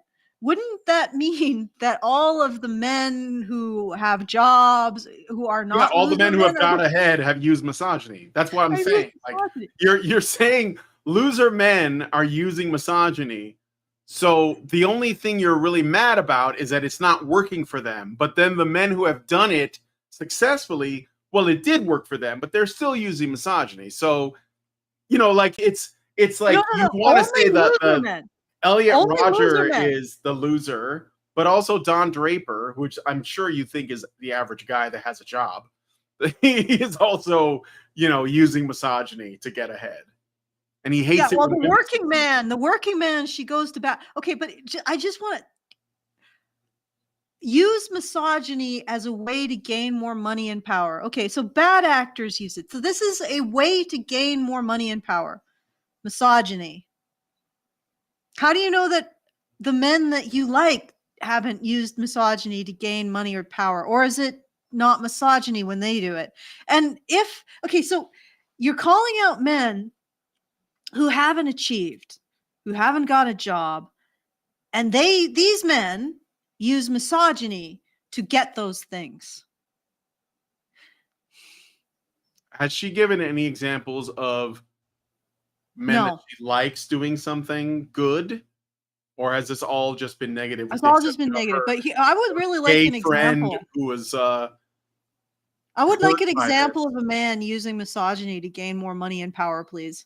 this. Just one. Just Yeah, one. Because it James doesn't even make doesn't work. sense. Femboy James, who declares he is the table to his gay masculine bear daddy. Yeah, is he using misogyny to gain more money and power? Because that was your original example. I mean, if you accept that we live in a patriarchy, then by every man is doing definition, it. every man is doing it. Yes. Yes. And the Only only men difference- who are not doing it are just like the Losers. lowest rung of men. But even they still have privilege because they're men. So you're more disgusted because despite their privilege, they haven't succeeded. Oh, she's saying bad actors. So she's saying, oh, this is Andrew Tate. It's another Andrew Tate article. Is it? Go she read didn't the name next him, line. but- Read the next All right, line. let's keep going. Bad actors target man children because they're the easiest marks out there. We're already seeing many men with arrested development get radicalized by red pill influencers. Okay, Red but pillars why tend to encourage man children to avoid meaningful self-improvement and self-reflection. This creates a feedback loop that makes them increasingly hopeless about the future. No, literally, like that's the one thing that a lot of red pillars do is they encourage self-improvement. Yeah. in men. I mean, that's the one thing that I don't think, however you feel about them, irrelevant. That's the one thing you can't deny that they do. That's just Yes. true. Like, yes. Yeah, Okay. that's it. That's ridiculous. And in fact, she probably has an article in which she calls out the culture, the bourgeoisie culture of self-help of the red pillar. They Oh my constantly God. focus on the individual improving their outcomes, which is the toxic individualism of the far right. Are you fucking no? Okay, but red pillars tend to encourage men to man children. I think meaningful is what's really doing a lot of heavy lifting there, because the word she probably regards all of the self-improvement that red pillars encourage men to engage in to not be meaningful. I think that's where she's getting her out. This is like written by like an ideological lawyer, like rules lawyer. Yeah, I can do myself. Oh, here's a loophole. Actually, I give us a loophole. If you right go here. to this page and look at this rule, this is what it says, and because I hate Yeah. lawyers. All right. Oh, I love al- them when they rules lawyers, like if you're like part of a community and you're trying to moderate people's behavior. I love how they rules. I love dealing with those people. Okay, so Yeah. bad actors use misogyny as a way to gain more money and power. There's a reason why misogyny and loser men go hand in hand. It's because seeing women achieve what they fail burns them up. I really don't find that men get burned up by women's achievement.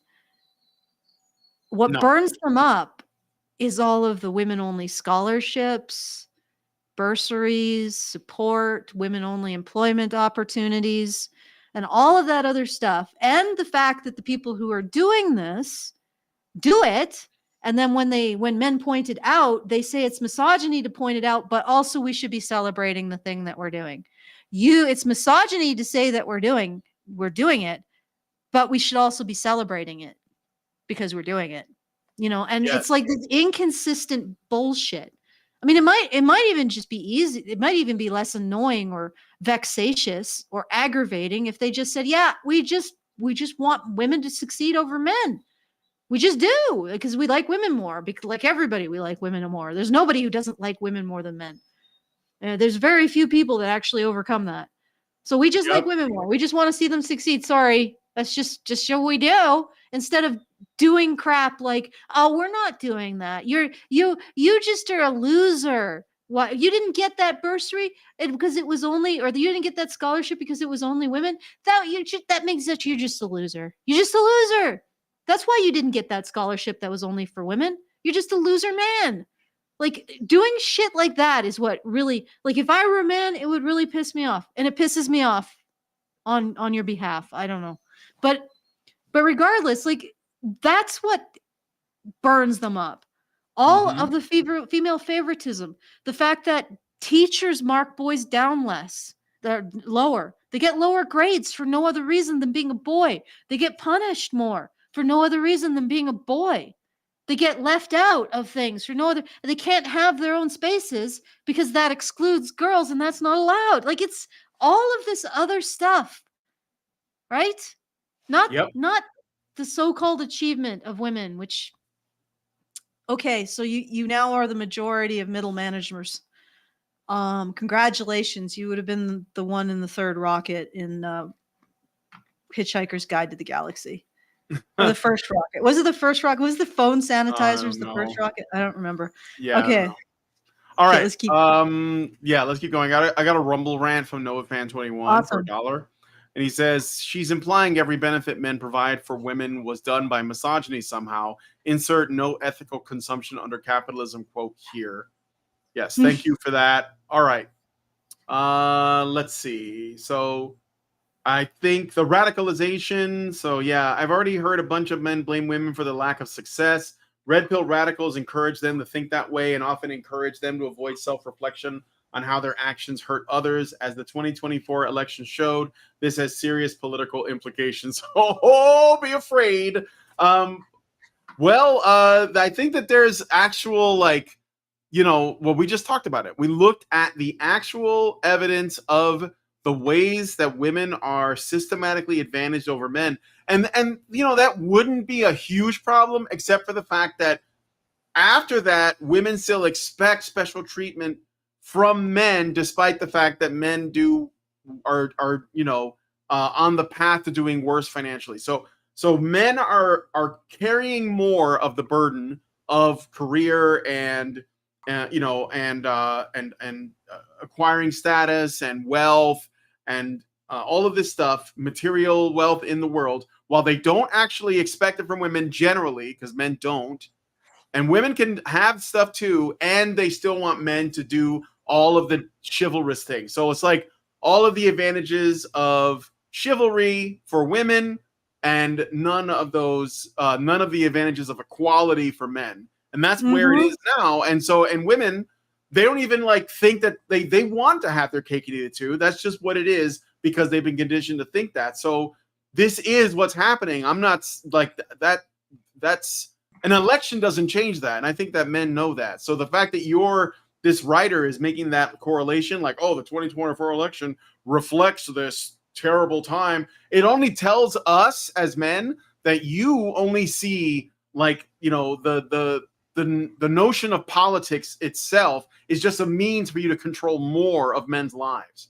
And basically just use it as you see it as purely a tool of power that you use on men. And when men are basically saying, well, I think I like the idea of being able to afford my food and having closed borders and all this common sense shit that they wanted, they're like, well, you're not going to let me kill my babies? Well, obviously this sets a terrifying precedent.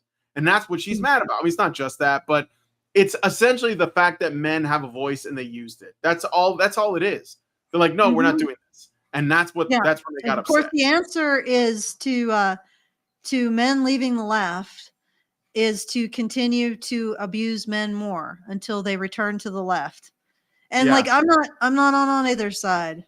I am a horrible, I don't know if I'd call myself a centrist, maybe an agnostic.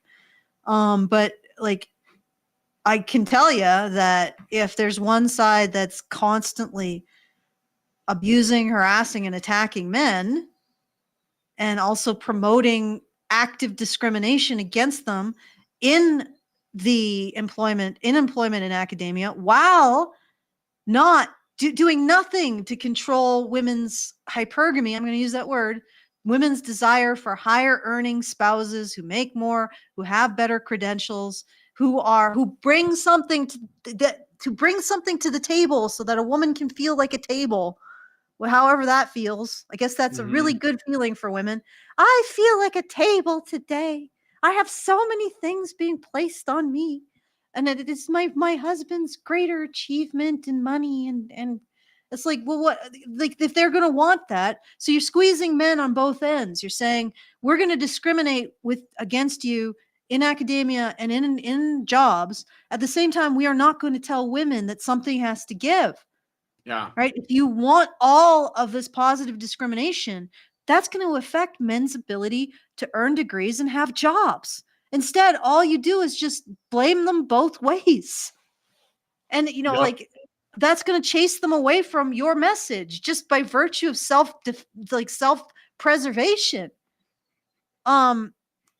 Okay. So right. let's get this last bit done. Yeah, this is the last bit here. All right, coddling generation. So now we're talking about what's the solution. So we've just bitched and moaned in this article for what, like hour and 45 minutes. So what's the solution? We bitched and moaned about men who are expecting women to provide for them. We bitched and moaned about men who don't care about women's issues, I guess. Like Don't okay. put them first is really Don't all put it is. them first, yeah. Yeah, don't put them above men. They're not jumping in front of the fucking, bullet. And now we're gonna get to the part usually at the end of these articles where there's a solution proposed. And her solution is basically let's just keep treating men like shit is what I'm gonna predict. Yeah, I'm gonna predict that the solution is gonna be more defining men and shaming them for these definitions that you constructed. Yep. I made up the thing that you are, and now I'm going to blame you for it. Yeah, I made up this thing that you are, and now I'm blaming you for it. I had this great freaking tweet that somebody sent. Actually, just finish. I'll find it. All right. Coddling generation man-child is not the answer. Every single man-child I've ever met was coddled, babied, and enabled by his parents, most often his mom or wife. Every man-child I've ever met also somehow painted himself as a victim, especially when people called him out on his shit. Mostly his mom or his wife. Wait a minute. If he's married, then like what? What's wrong with that? Okay. This is an effect of bad parenting, full stop. It's what happens when parents don't discipline their sons and keep tiptoeing around them. All this does is it kicks the can down the road, worsening the outcome. I like how you say parents instead of moms. The best thing that one can do for a member of Generation Manchild is to let them hit rock bottom as soon as they can. Kick them out of the house, cut off their internet and phone unless it's to get a job. Hold them accountable when they do something hurtful to others. If it seems harsh, that's because it is. There are times when you have to be cruel to be kind, and this is one of them. Because, normally I'm so kind all the time. Nothing is more humbling than being forced to hit the real world and deal with consequences. And nothing will make you get your shit together faster than having life hit you in the balls. Who knows? Maybe they'll gain a little empathy along the way. Empathy, huh? So if they have a problem, they need to... Is this her? Find my adults only writing and pinups on... Oh, God! My eyes! My eyes! I actually have yeah, she's a prostitute of some kind. God. Pinups. I've seen enough. I've seen enough.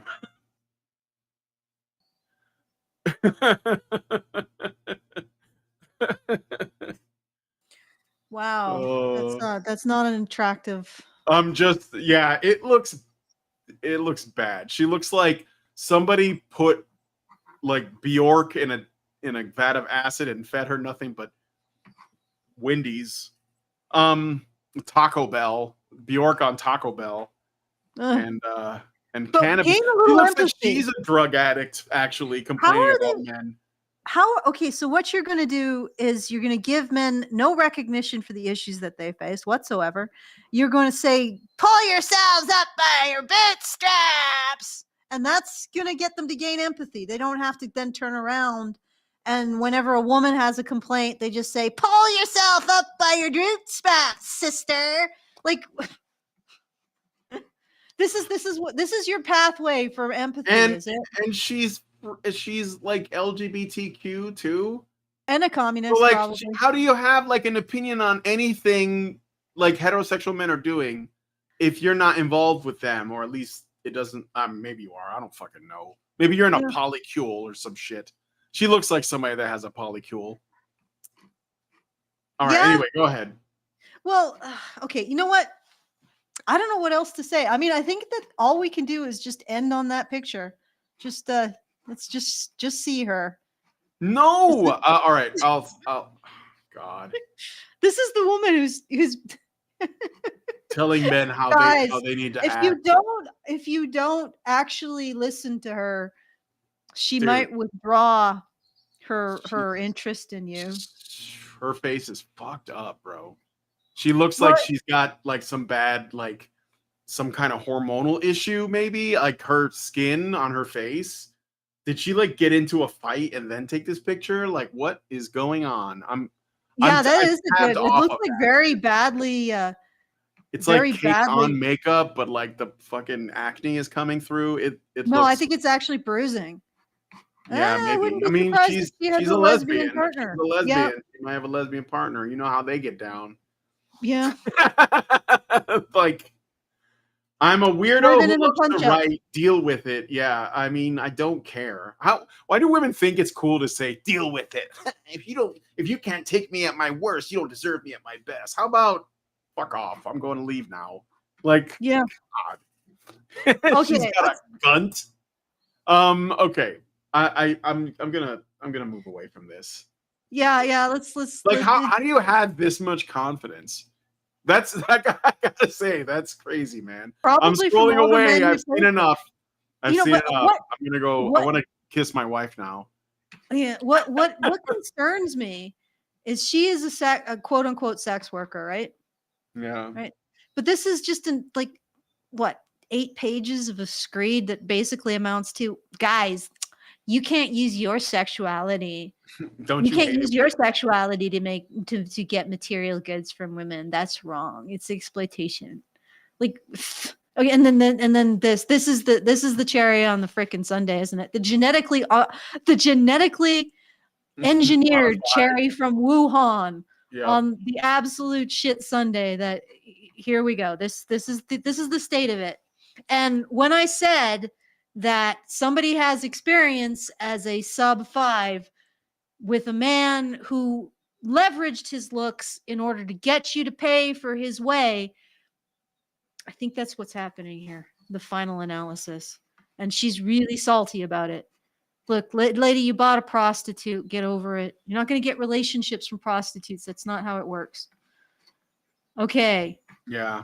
All right. I got a couple of Rumble rants here, so I'm gonna read them really quick. OIC gives $1 and says, "I am thankful that I almost always listen to this show audio only. I am sorry that you had to see that. Here's a small consolation. Thank you." And then NovaFan21 gave us $1 and said, "I somehow get the feeling a lot of men who went through her remedy of being kicked out and victim blame might have voted for Trump in 2024. Yeah, well, I mean, a lot of men came out and they just made their voices heard. And at the very least, it showed people that like alienating men and shitting on them will have consequences. And that's the one thing that I think is the best takeaway from that election. So people will probably think about them a little bit more, be more considerate next time of their needs, because they are, in fact, a group of people that live in this country and vote. They vote and they vote for on policies. They don't like pandering because they tried that too. We're not that fucking stupid. Okay, we want to talk about like what you're going to do and why. So, and men will respond to that. They don't respond to being told that they're awesome because they're men. That works on women, doesn't work on men. So, okay, so I'm trying to figure out how to share this other stuff. All of these goodies that I've brought. Just share the tab and let me know when it's up. Yeah, but I didn't put it in will... Chrome, so it's not. It's like, what the heck is with Video Ninja? It really hates Safari. Yeah. Entire screen. You can share your whole screen, but then yeah, you can do that as long as it's on its own monitor, and then drop it in here. It's not really on its own monitor, but I guess I could. Yeah, that's probably gonna be the easiest because otherwise I have to move all of them into the. All right, let's see. Or Let's you see can what I send can me the do. link and I can put it up. All right. Well, you know what? We're probably gonna have to do that. I'll send you the link. This is gonna be a lot of link sending. Here we go. We All need right. link sending music. No, I'll just do one at a time and then share them. So which one do you want? Just tell me the one you want to share and send me that link. So this one, We put pressure to join men in sheds. there we So go. this is. I thought we'd try something different today, guys. We go through some of the stuff that I've seen on the interwebs about these issues. Just like a little. It's not potpourri of a little sprinkle of new items along these lines. Are you able to show it? Yeah, I'm sharing it right now. Yep. Okay. Okay. So it's a very short article. Might as well just. You want to read it or shall Read it? I? All right. It started out as a gathering to reduce loneliness and combat social isolation amongst elderly men. Now there are more than 1,000 men in sheds projects running across the country where members get together, talk, and learn new skills. But while many were aimed exclusively at men, one group in Loughborough, I'm not even going to read that, some fucking place in the UK, has taken the decision to admit women and members' wives. Member Brenda Needham said, I kept asking my husband all the while, why can't we join? Oh, that's it. Your movement's dead. The 74-year-old added, eventually they let us in just one morning. Eventually it became all the time. And now it's 50% women. And we absolutely love it because we get to monitor our men. The group, which has been renamed Men and Women in Sheds, Charnwood, now has 80 paid up members. It allows them to learn new skills such as repairing and refurbishing furniture and other household items, which would otherwise be sent to landfill. The group then sells these items worth £800 being made at a recent farmers and crafts market. And then there's like, do you want me to read the whole thing or did we get the gist Sure. of it? There's just couple paragraphs left. Karen Arm, 64, believes joining the group has helped improve her mental health, and she said she was never interested in what were seen as traditional female skills. She said, not everybody likes sewing and baking. I think the men maybe were a little concerned at the beginning because maybe they came here to get away from their wives and were worried we were going to take over. But we haven't done that. We work well together. Yeah, that guy looks like his soul is dying. When the women were allowed into the workshop, members decided to keep a quiet room with a model railway display in it just for the men. Andrew McNearney, 70, admitted there was initially some resistance to becoming a mixed group. He said, there was apprehension, but in all honesty, it turned out well.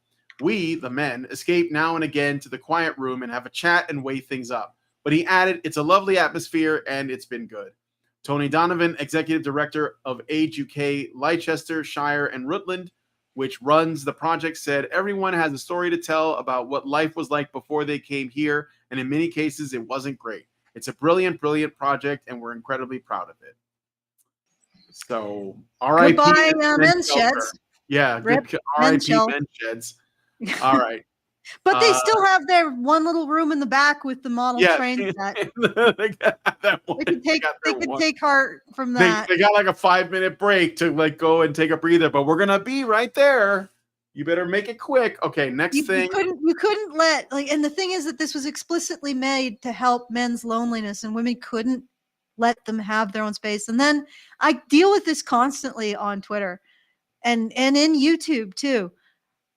Why don't men make their own spaces? Why aren't there men's spaces? Why don't men help each other? Because of this.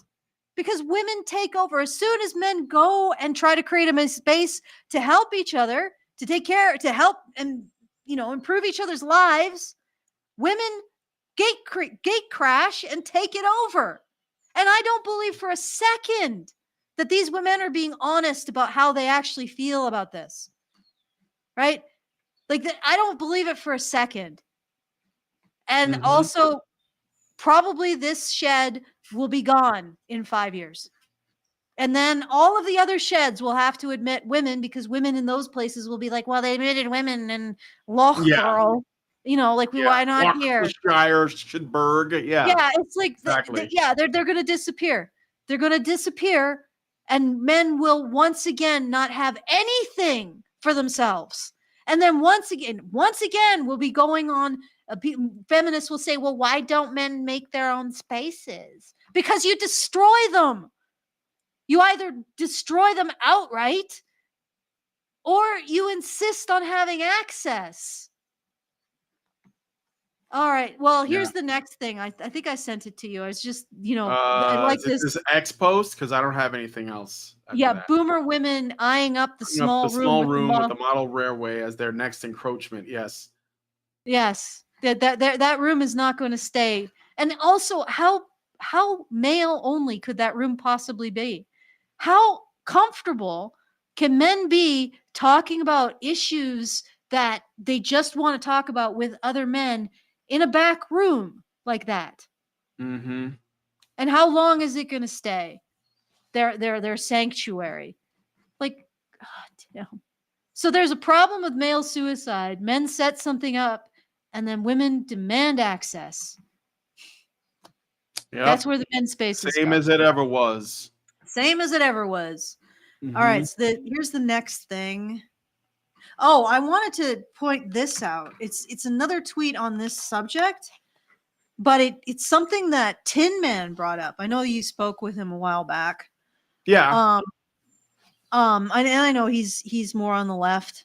Well, I don't know if he still is. It's all right. He's no, I'm pretty sure he is. Particularly frustrating how this is in Loughborough, where our attempts last year to open Loughborough SU men's network was obliterated under fire and brimstone. So there you go. There's there is the double whammy of feminism. Yep. If they try to set up anything addressing men's issues, steamroller, just bring out the nuke and bomb it. That's what the feminists do. And if they actually make something neutral, like the men's sheds were supposed to be neutral, it's just about men's mental health, right? What happens? They get infiltrated, and the entire premise behind them is shot to hell. That's where men's spaces go. They get destroyed. Oh, Allison, your video paused. Let me try to refresh it really quick. Hold on. It might not be. Let's see if I can refresh it, or you can try it. Let's try to. You try it. Try to refresh. Okay, I will. I will try it, but first I'm going to send you another one. I wonder if it's paused on a really gonk face. A little bit. Sorry, guys. You look like the guy, the Phil Fish. That's what it looks like. Okay, so I can't. The Phil Fish. I don't see how to refresh this on my end. You'll have to do it. Okay, don't worry. I think you I left. got it. You left. Yeah. They can't hear you right now. Okay, you're back. Okay. All right. All right. I have to see how horrible. It's okay. It's gone now. All right. So, were you guys able to hear her when it froze? Because I don't know. Because if it's not connected, it might not be. There might not have been audio. All right. Next thing. Let's grab the next link here. So, this is another X post. This is from John Davis. Congressperson Nancy Mace is a complete scumbag. She falsely accuses men. She invades men's spaces. She is creepy, and she votes in Congress for women's supremacy. Of course, she tells men what a real man is. Real men protect women. Nancy Mace. I just went back to look at the face it froze on. That's freaking hilarious. Yeah. Okay. Yeah. I just want to. Yeah. Do you guys want to see what it was? Like, this is crazy what she was upset about.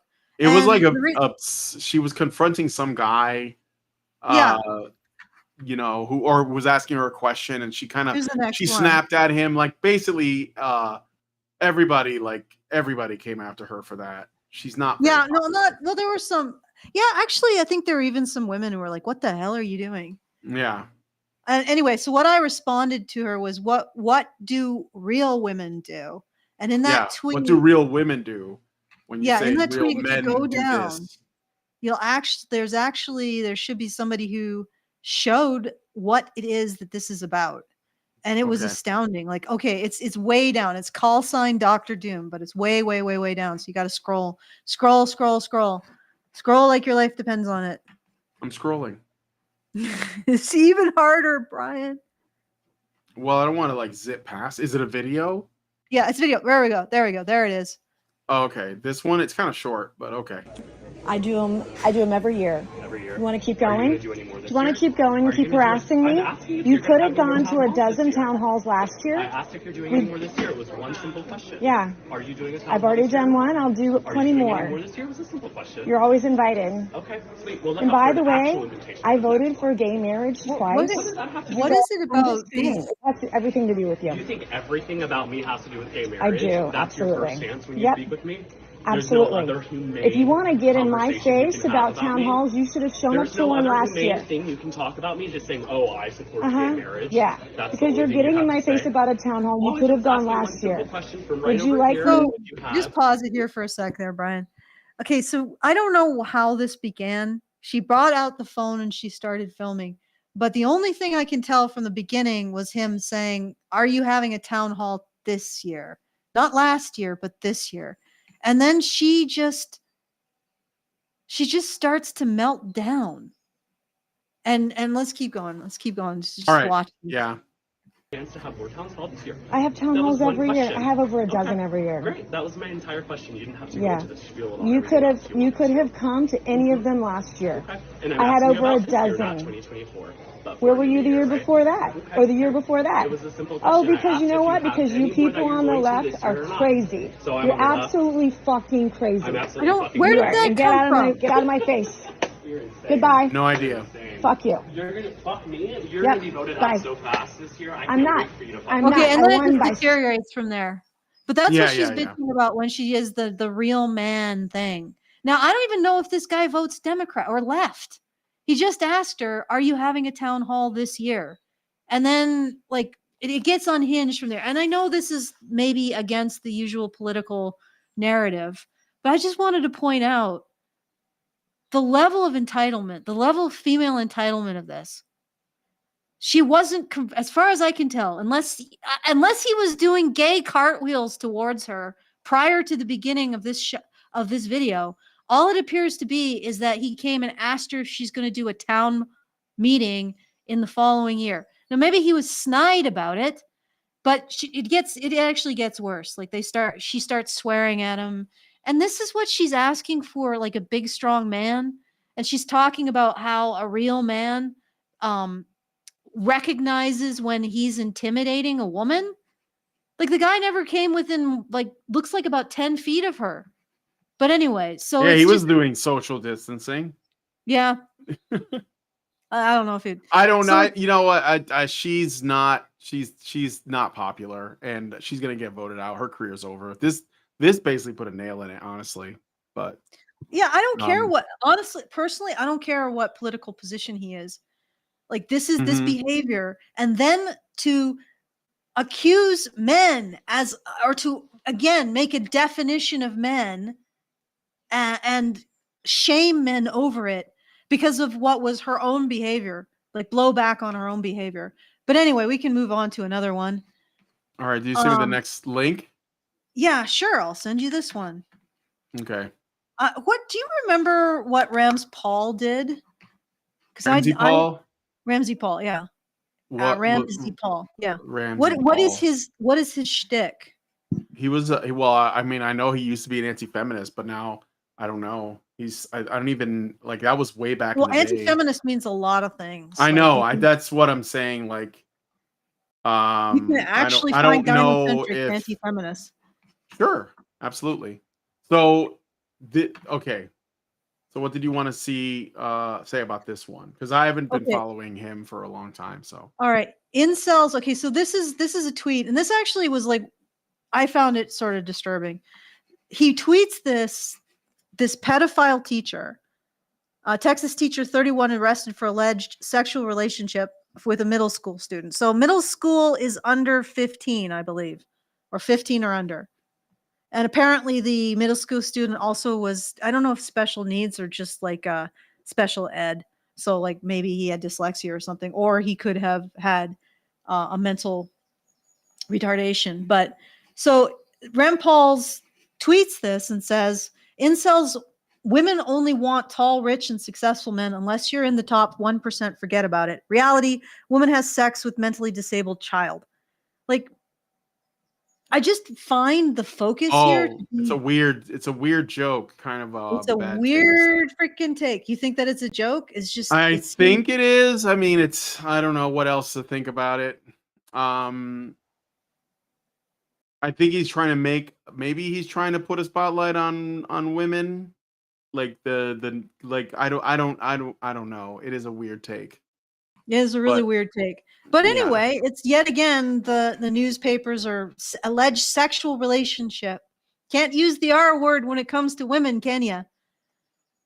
All Yeah. right. Here's another one. This is absolutely crazy. Am I losing you, Brian? No, I'm good. This is a crazy one. Right?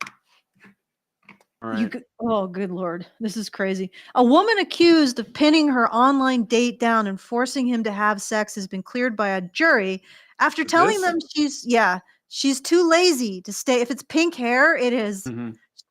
By telling them she is too lazy to stay on top. Imogen Brooke, 31. What is with 31-year-old women these days, huh?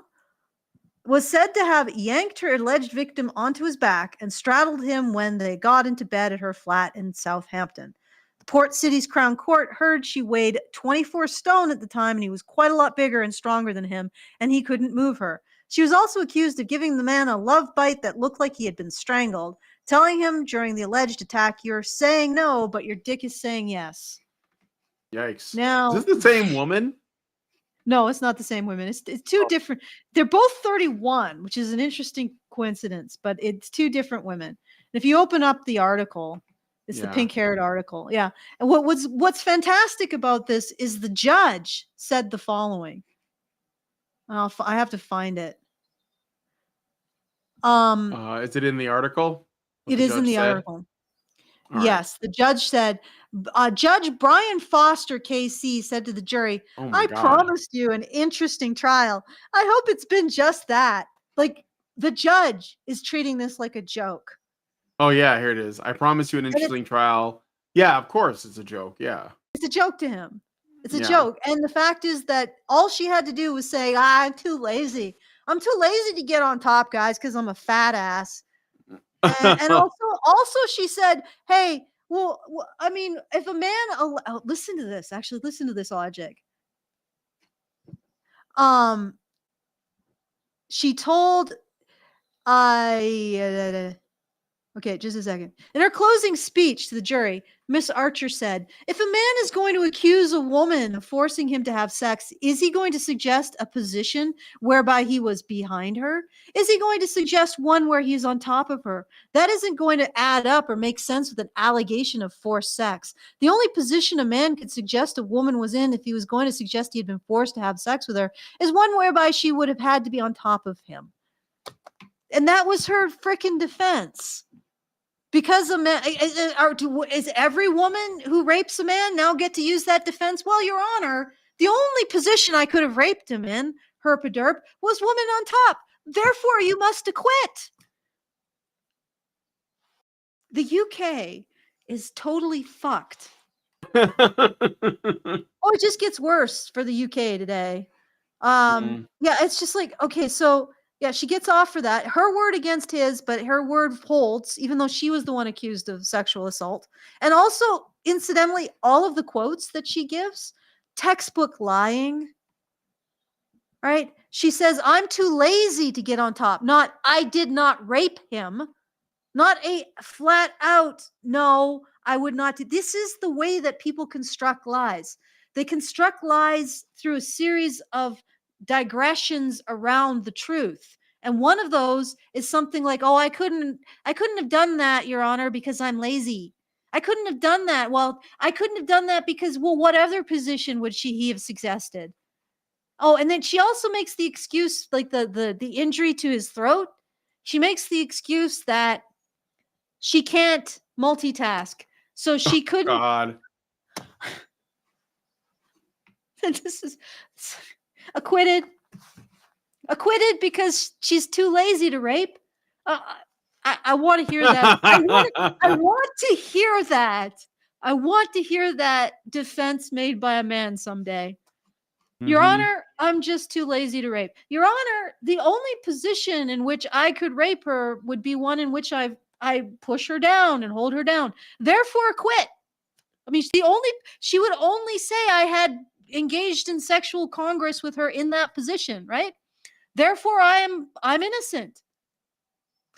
What kind of troll logic is that? Apparently, in the UK, it flies though for female rapists. Oh, and they don't call them rapists in the UK. They call them female surprise sex gifters. Yeah.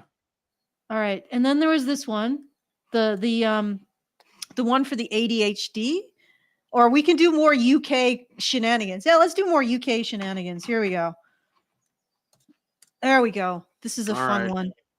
Okay, guys, if any of This these are is of interest, Phil Mitchell. He's also been a guest on the show. yeah.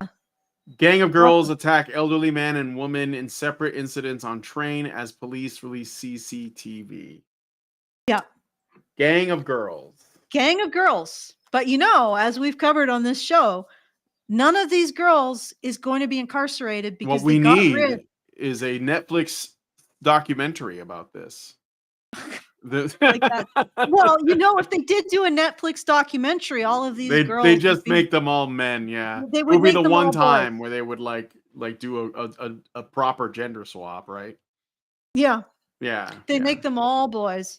Channing yeah, Tatum, But in. also Channing Tatum in Gang of Girls. Channing Tatum. Who are they putting in everything these days? Fucking Jason Momoa and Jack Black assault elderly people on the train, and Jack Black is there, and they're dressed just like this, but it's Jason Momoa, Jack Black, and Channing Tatum.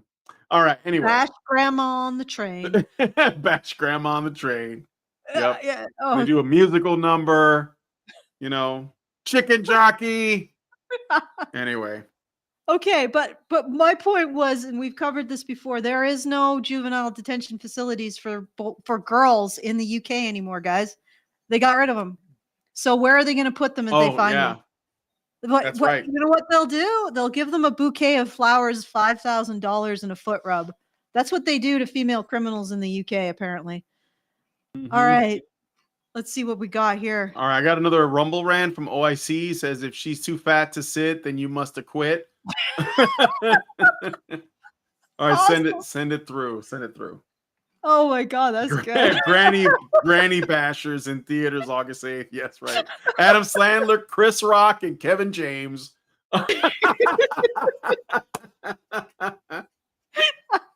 Oh my good Lord. Okay. Ben Stiller, Robert Downey Jr., and fucking, I don't know, Denzel Washington, Pedro Pascal. Oh, good Lord. All right, okay. anyway. Okay, so this is a bit more, I guess, you know what? It is actually serious, like elder abuse, except when girls do it, then we don't care. Sure. I'm just saying that. Like, no, it's it's black humor. That's fine. This isn't funny. It's the UK that's a joke. Yes, that's true. Yeah. And what they would do with this story in a Netflix documentary, and how they would change the relevant information. I guarantee they would change it, though. I guarantee. Yeah. Okay. All right. So, how about the New York Times article? This is really interesting. All right. Did you send it through already? Oh, you're talking about the the one that you got from the archive, the one that you found in archive. Yeah. I gotta go get it from my history. Hold on. Yeah. Load it. Shoot. Do you need a link? I can get my you a link. history. No. I can get it. So just take me a second to get the here we go. Archive link. Gen Z has a medical. Oh, no, this is the man-child problem. Okay, I will get it for you. All right. Here we go. Just a sec. Just drop it in. Just drop me the archive link. Dropping. Okay, thank you. There you go. All right. Okay, so they are looking into, I guess, a longitudinal study of Adderall, I believe, on so the long-term effects of Adderall on boys who've been prescribed it for attention deficit disorder. Okay, so the original MTA study, like the latter knapsack problem study and the summer camp study, showed a strong effect of stimulant medication on behavior and next to no impact on academic achievement. So these drugs are not actually helping boys. Back in the early 2000s, Swanson was troubled by these results, but the bigger issue for him was the fact that even the behavioral benefits under stimulants faded out so completely. He and his colleagues spent much of that decade analyzing and reanalyzing the MTA data, and they kept coming back with the same result. After the first year of treatment, the relative positive effects of Ritalin, okay, it's Ritalin, on behavior started to shrink, and by the end of the third year, they had disappeared altogether. So it's Ritalin, not Adderall. Where am I getting Adderall from? Probably I don't some know. We're weird using both nowadays, so Yeah. yeah. There was another distressing result they noticed in their data, a physiological one. The children who took Ritalin for an extended period grew less quickly than the non-medicated children. By the end of these 36 months, subjects who had consistently taken stimulant medication were on average more than an inch shorter than the ones who had never received the medication. Many of the scientists in the MTA group assumed that this height suppression in childhood would be temporary, that the shorter children would catch up during adolescence. But when the data was collected again 9 years after the initial experiment, the height gap remained.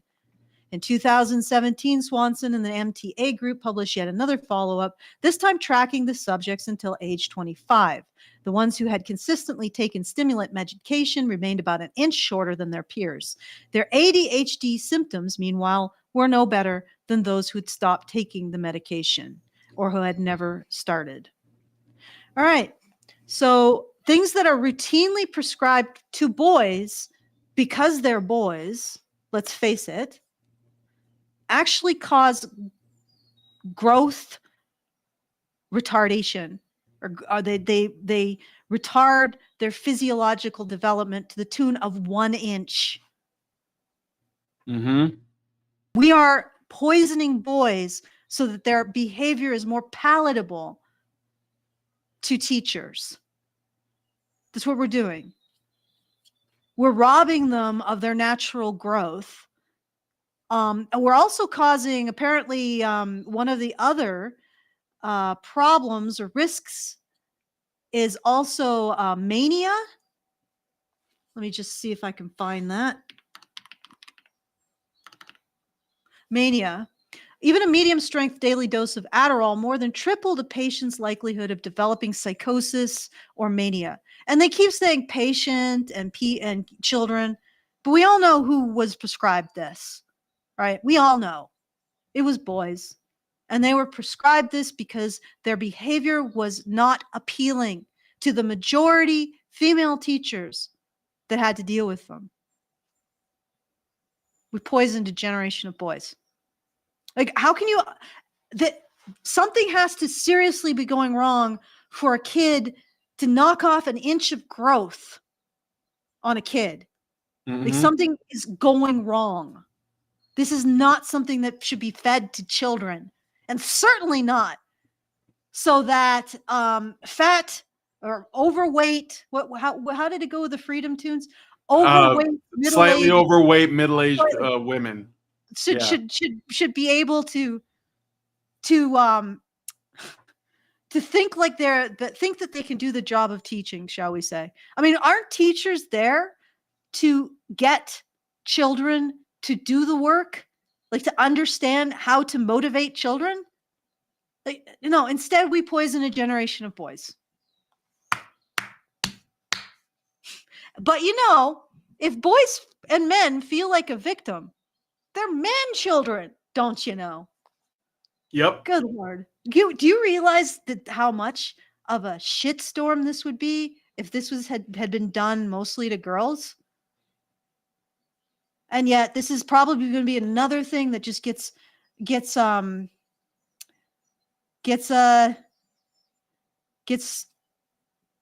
swept under the rug. Swept under the rug. Exactly Yep. that. Now, speaking of middle-aged, slightly overweight women. Yeah, slightly overweight women. Let's watch a little bit of this because I think this just sort of brings it home. All Is right. that the right well, time code? Let's. Okay, hold on. We don't have to watch more than like 30 seconds. The manliest man you can find.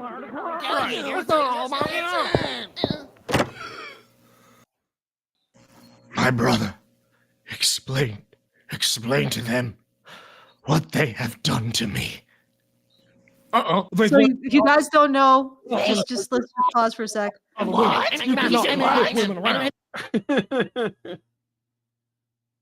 I can hear the tears in your laughter there, Brian.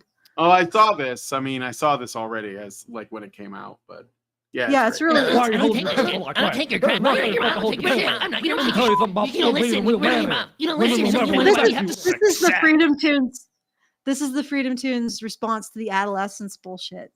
Yeah, well, it's one of them. He did another video about it before too. Actually, if you go back, the English guys were talking about it. What? Go back. Just go back a little bit so that we see. Maybe show a bit of the slightly overweight. Yeah, slightly overweight, middle-aged feminist women. Yes. Yeah. Why are boys being radicalized? Yeah. What? Boy, this is really like a. And the funny thing is that I deal with these accusations about what we do. Oh, you're radicalizing men. No. Like men and boys are your behavior. Like it's like saying we're a clinic, right? And these men are coming in with contusions from having been beaten by these ideologically possessed human beings, and we're treating them, and then these ideologically possessed human beings come to their clinic and say you're radicalizing them because we're recognizing that you guys are a bunch of an ideologically possessed, abusive people who have no right to do what you're doing. Good Lord. Okay. And let me see what else I got in my little bag of my Felix's bag of what was Felix's bag called? Do you remember? Was it just like a magic knapsack or something? I don't know. Magic knapsack. Travel bag? I don't know. Yeah, I figure we could end it on something that's sort of cute. Okay. There we go. All right, hold on. All right, so right here I've got a little American badger. Hello. So cute. So let's pick him right up. All right, so right here I've got a little American badger. Hello. It's not a very long thing, but I thought that was adorable. And there was one comment that you can slap it up there because I sent you the link. What this? Oh, the comment is here. Okay. Yeah, just slap it up there. You can read it if you want. I thought it was. I thought you might get a kick out of it. Okay. You know that badger is probably happy to see him, but they can only express joy with the sounds of unyielding rage. Somebody needs to tell these people that this is a pet. We are going to have idiotic people running around trying to pick up every badger they find. Kind of funny and kind of cringeful at the same time. Yeah. Anyway, so I thought you guys might like that. You come here for the sounds of unyielding rage, I think. Yeah. Okay. Bag of tricks. Okay, thank you, Richard. It's Bag called of Bag of tricks. Tricks. All right, so that's once again, thank you guys. I will see if we have any thank yous to give. I know that we do have two. We had I think we do have some additional stuff here. Okay. All right. Let me give my thank you mindset on. All right. So I want to give a big thank you to Spiky Helmet Badger for $1,000 to Brian's fundraiser. Thank you. Let me see. What do I want to play? Conjure magic for them and they'll be distracted. We take away their freedom and still they'll roar. The beating heart of Rome is not the marble of the Senate, it's the sand of the Colosseum. You bring them death, and they will love him for it. All right. Okay, so thank you for name that Spiky movie Helmet quote. Badger. I'm sure you guys know it. But go ahead. Thank you for that. And we also got another 1,000 from Anonymous. That was prior to the show. And 50 from Pepito. 50 from Pepito. And Thank then you, Pepito. 100. 100 from Meredith G. So we have now.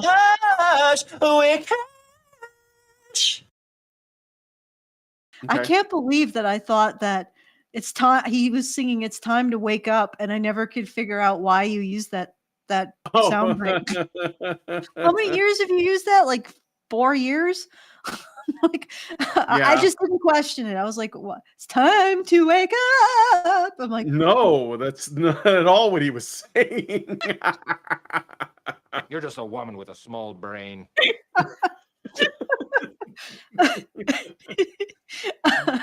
All right, so we have $350 left to get Brian's rig. Hopefully, we'll be able to do that within the next few days. I think probably the signs are looking good. And thank you to everybody who supported. Thank you to everybody who sent super chats. Yeah, my thing is about to make Windows 10. I think is what I have right now. Is gonna go like obsolete this year. It's gonna stop getting support. I don't know what's gonna happen. I guess I'm just not gonna get updates anymore, and then I'm gonna be vulnerable to viruses or something. I don't know, but thank you guys. Really appreciate it. So no problem. Try to make it worth your while once we get this set up.